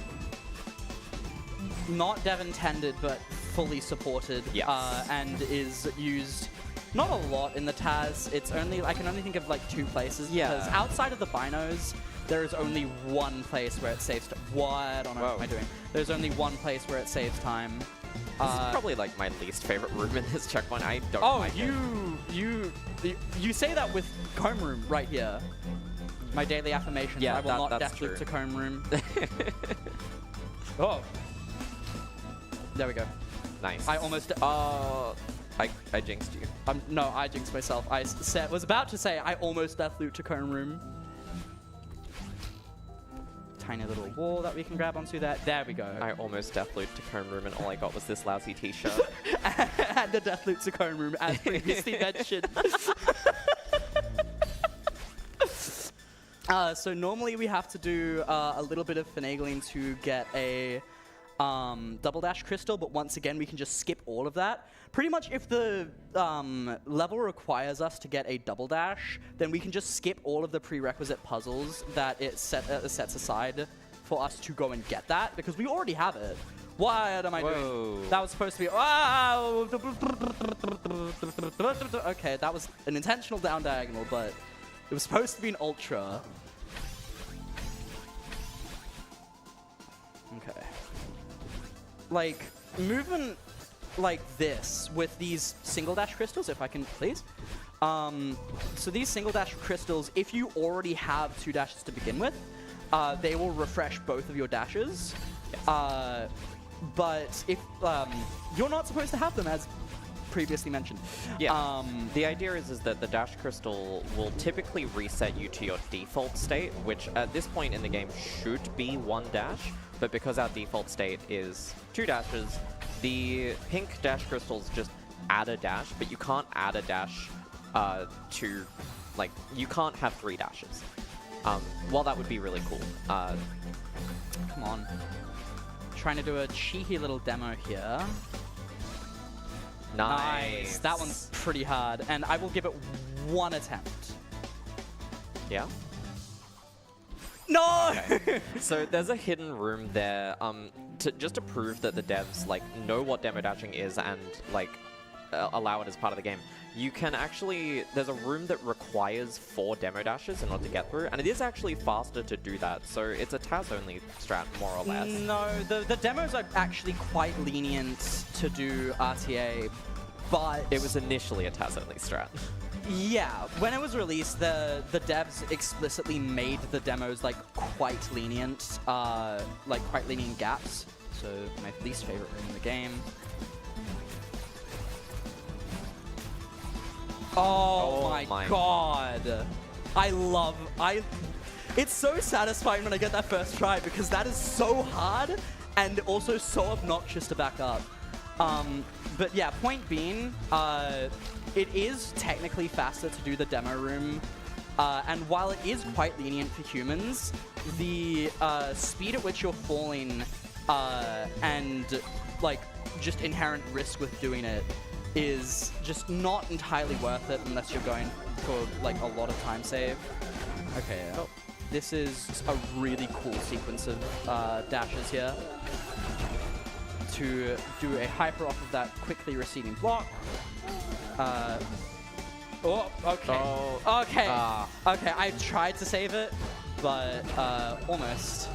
Yeah, and again, we're doing more stuff that you can only do with 2 dashes, so it might look normal, but it's definitely not. This is not how you're meant to do the room. There we go. Okay, and I'm just gonna crouch for safety. Okay, so this is the last room in the game that we're going to have 2 dashes with, and unfortunately we're not going to get to abuse it that much. Well, we can, but I'm not going to, because the strat that is affectionately named Tio Boost after Tio, shout out to Tio98. Shout out to Tio. Is very difficult, and I'm just going to wait for those spinners because that can be very punishing. So now we lose our 2 dashes, very sad, and the music and atmosphere is very sad too. D. I'm not funny, I'm sorry. D is a happy face, actually. It'd be D colon. D colon, true. See, I don't even know my left and rights. This whole area is like locked to the music, similar to like how the B-side rooms work.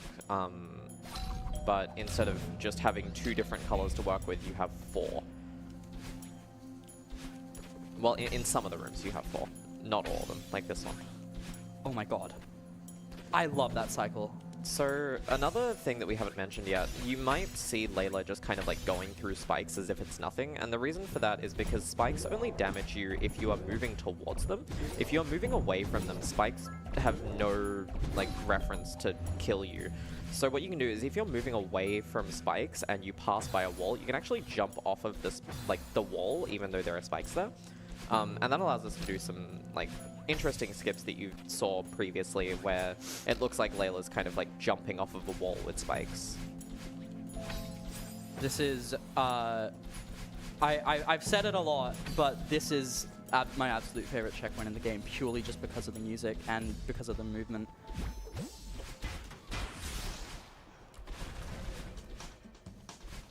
Alright, and this is the second last checkpoint in this level. And after that, we will reach the infamous farewell screen.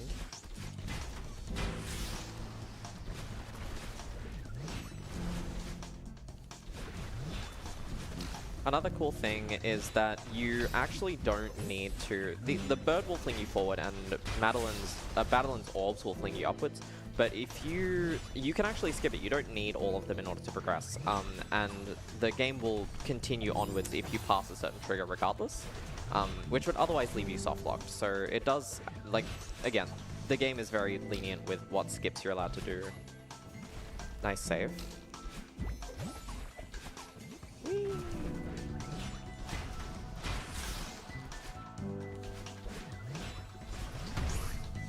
Nice. And some of the skips just look so flashy and cool, it's awesome. It's part of why I love it. Yeah. Gonna try and get a whole bunch of speed here. Oh, not a lot, but that's still really cool. Some speed. Some speed. Some speed with left dash. Whoop. Cycles. Okay, that's still fine. Oh. I did a right dash there. Oh, Are you a right dash? I am all right. What's up with you? Thank you, Geobluebread. This trick will never get old. Everyone loves a rule of threes. Okay. Everyone loves a rule of 16s. 16. That's a bit low. We've got to fill out our up dash quota. Yes. Love you, Ken. Such cool movement there. Whee!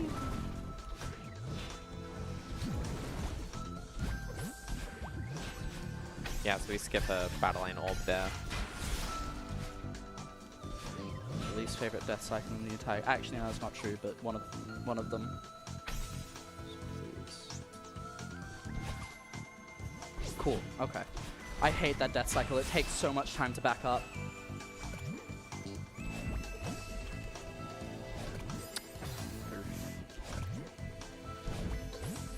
That's. Wait, I just realized. What? You dashed first. Yeah, I dashed first. That's the wrong order of operations. Come on. I also don't like this room.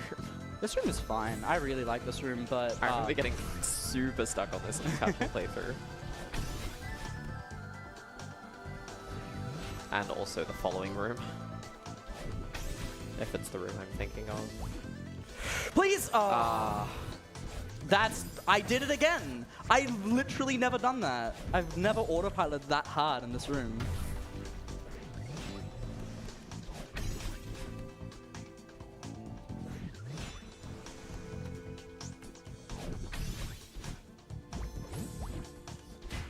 Nice. Okay. Boing. Boing, boing, boing, boing.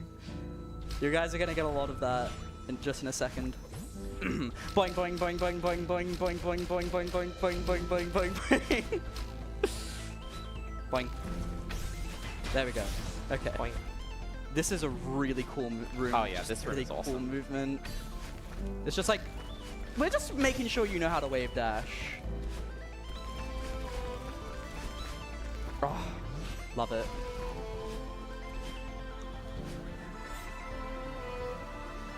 Whee.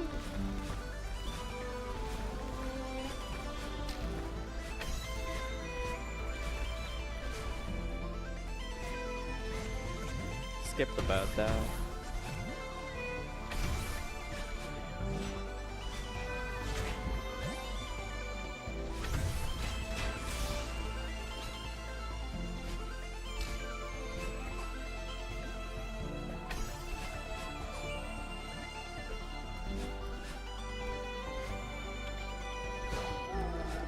Even Kevin's in space. He just wanted one appearance. Yeah. Okay, I really And need to here we are. focus. Longest room in the game.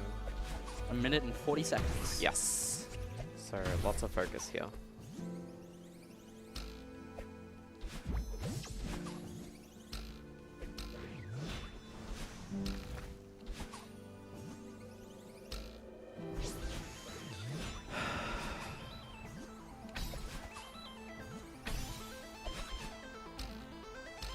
Oh.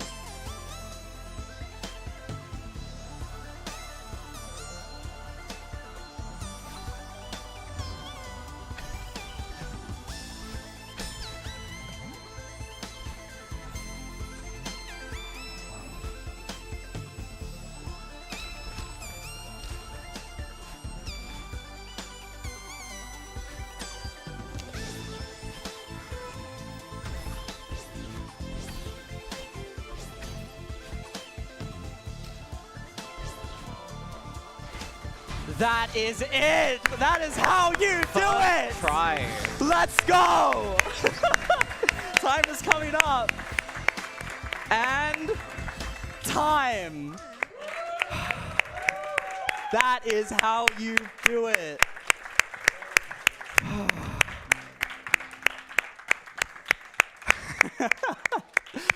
Oh my god. Thank you guys so much for this. This was such an incredible opportunity to just get up here on stage and play for you guys. Thank you so much for having me. Thank you, ACMI and AusSpeedruns for having me. Thank you, Kenora, for having me on. Thank you, Vi, for commentating. And I just want to give a massive shout out to the developers of this game again, because you guys crafted a masterpiece, and I don't know where I'd be without this game today. So thank you, everyone, and I hope you guys have a good one.